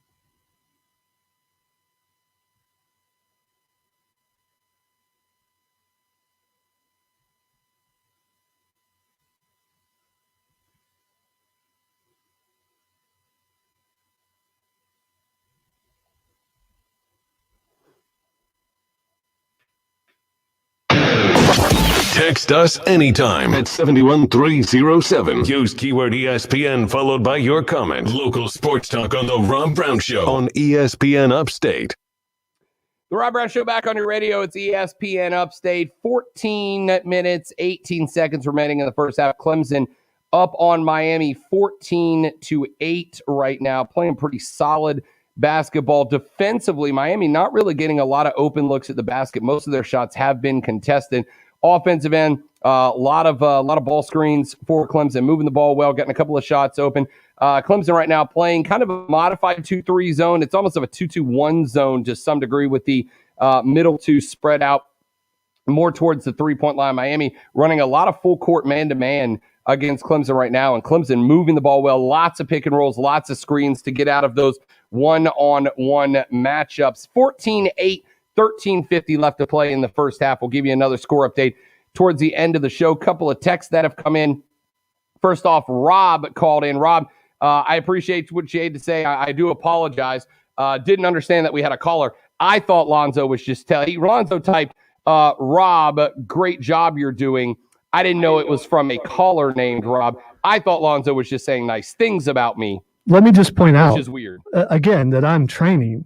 And I would think you would recognize that, I put like 2 or 3 words on there. I don't go into that. And I was just discussing this with Drew, the guy I'm training, and it's a matter of host preference. Some hosts want the call screened within seconds and will be like, why do I not know who they are now? They're very difficult. And so you are not that, by the way.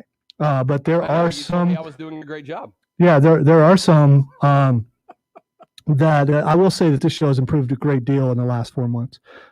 So you got to learn your host. That's all. I like that I'm sitting here like, God, do I sound like an egomaniac when I'm saying how much I think the show is doing well? And then I remember that Lonzo refers to himself as the alpha and the omega of sports talk radio. Relatively speaking, I'm a pretty humble dude. A couple of texts that have come in at ESPN. I'm the Canes fan. I can tell you as a Wofford fan that all the Wofford fans would rather hear about the Canes than your interviews with Dan Scott and the Furman Athletics Department. How's Furman's baseball team doing? The Wofford-Furman rivalry renews again. So that's that guy. Yep. That's that guy. Now we know who that is. Panda says, as a fellow true hockey fan, we would like to return that previous texter and swap him out for Rob Brown's fanhood. Appreciate that, Panda. At ESPN, you're not a true chess boxing fan, Rob, What about the chess boxing arena? I'm super offended that you don't cover it more. Also, screw hockey. #kidding.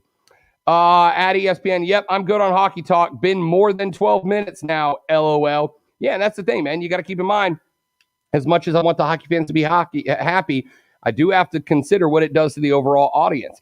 At ESPN, we love hockey, Rob. I was really big into this team in the 90s, the Ducks. My favorite player was the goalie Goldberg.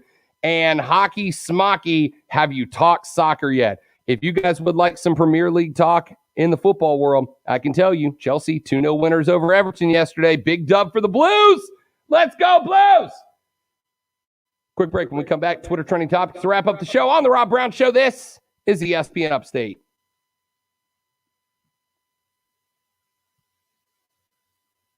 Prisma. You're listening to The Rob Brown Show. Listen on your phone everywhere on the radio.com.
Old hockey fans, man.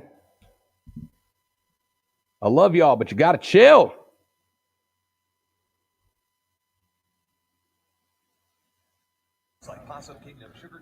You're not really a hockey fan, eh?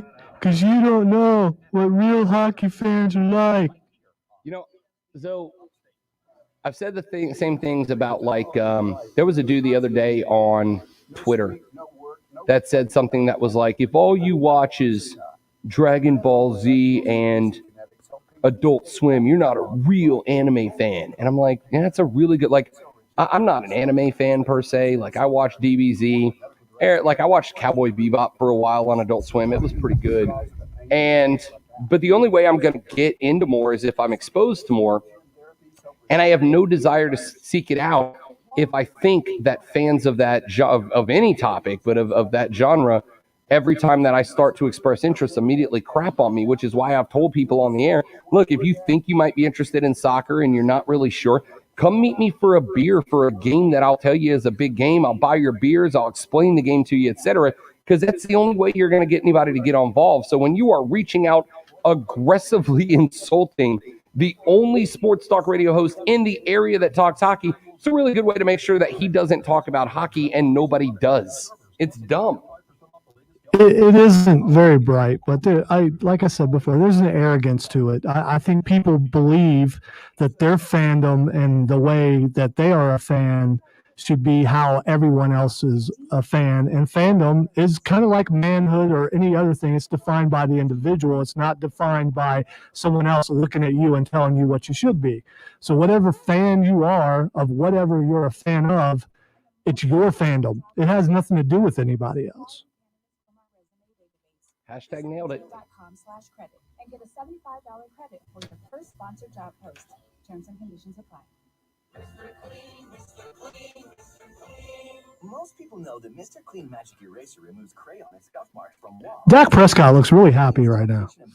You gave me $160 million for 4 years of work. You couldn't take the smile off of my face, Jack. It's a sweet-looking jacket. You don't need no tie. Who's rocking that jacket? Can we be real? Ties are overrated. Like, I don't understand why we're still fascinated on wearing ties.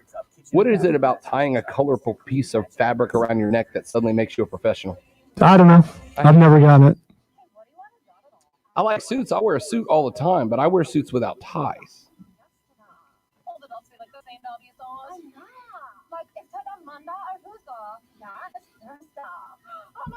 Yeah, long ties look like bow ties on me because my neck is so big. You know.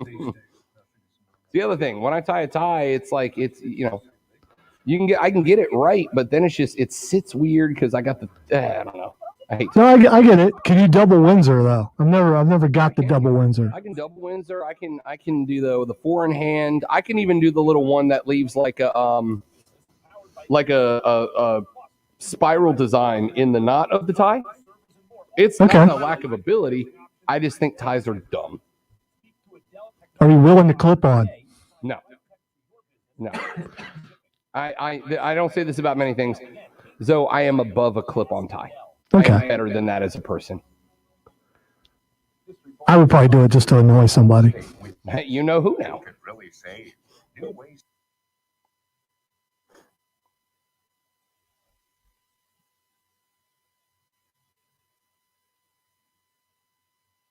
Or call an agent to get a quote. And now, the Rob Brown Show presents Twitter Trending Topics. It is time for Twitter Trending Topics, where I will tell you what's trending on the internet, and Rob Brown will tell you what he knows about it. Before we get to that, though, where's the slapboxing arena? I want to go there. That was mentioned before the break. Chess boxing. Chess boxing. I'm sorry. You ever seen chess boxing? I have. That happens like after last call, right? It's wild. It's alternating rounds of like 2 minutes of chess followed by 2 minutes of boxing. People are weird, and I am so into it. Do you think for charity, people would be willing to put money out there for a chess for that sort of thing between this show and that show for men? Only if I don't have to fight Diesel. Well, I don't want to fight Diesel either. If we match host versus producers, I'm all in. You know what? I am willing to take the slaps of Diesel just to see host versus host. I'm willing to do it for charity, man. It's for charity. It's for the kids. If we match host v producers, I would totally go for it. I think someone needs to put that in the works. It needs to happen. We could do it live on Facebook. We could raise a lot of money for a deserving charity. By the way, remind me next Wednesday, because next Wednesday is when we make the decision on if we are going to crowdfund the purchase of Jack Lambert's tooth box. Yes. All right, let's get to a couple quick Twitter trending topics. The first one is the WWE Hall of Fame. Yeah, the Hall of Fame, the introductions are happening. Molly Holly was inducted earlier today. She is the first inductee into the Hall of Fame. And good for Molly Holly, man. Molly Holly put some work in back in the day. I'm glad to see the lady wrestlers getting the attention they deserve. And if anybody does, Molly Holly is up there on that list. Agreed. You don't take on the Holly name and not be tough. No. All right, the next thing, and this is just coincidence, is The Rock is trending. The Rock is, who knows why The Rock is trending? I'm sure it's probably that he's announced his candidacy for the 2024 presidential race. I think that's what his entire new show is about, actually. Yeah. Have you watched Young Rock yet? Yeah, that's what I'm talking about. Is it any good? It's not bad, especially the depictions of the old wrestlers. Here's why it's trending. The Rock and the XFL are going to be collaborating with the CFL. Let's go for it. Let's go. If anybody's going to turn it into being successful by putting their name and image on it, it's Dwayne The Rock Johnson. That's going to do it for the show, ladies and gentlemen. Thank you for hanging out. Thanks for listening. Thanks for being a part of it. I love y'all, even y'all angry hockey fans. Lonzo, appreciate all of his hard work as well. Drew doing a great job as well. Thanks for tuning in. We'll be back tomorrow to do it all over again. My name is Rob Brown. You've been listening to The Rob Brown Show. Mark Ryan and Diesel up next with Offsides. This is ESPN Upstate.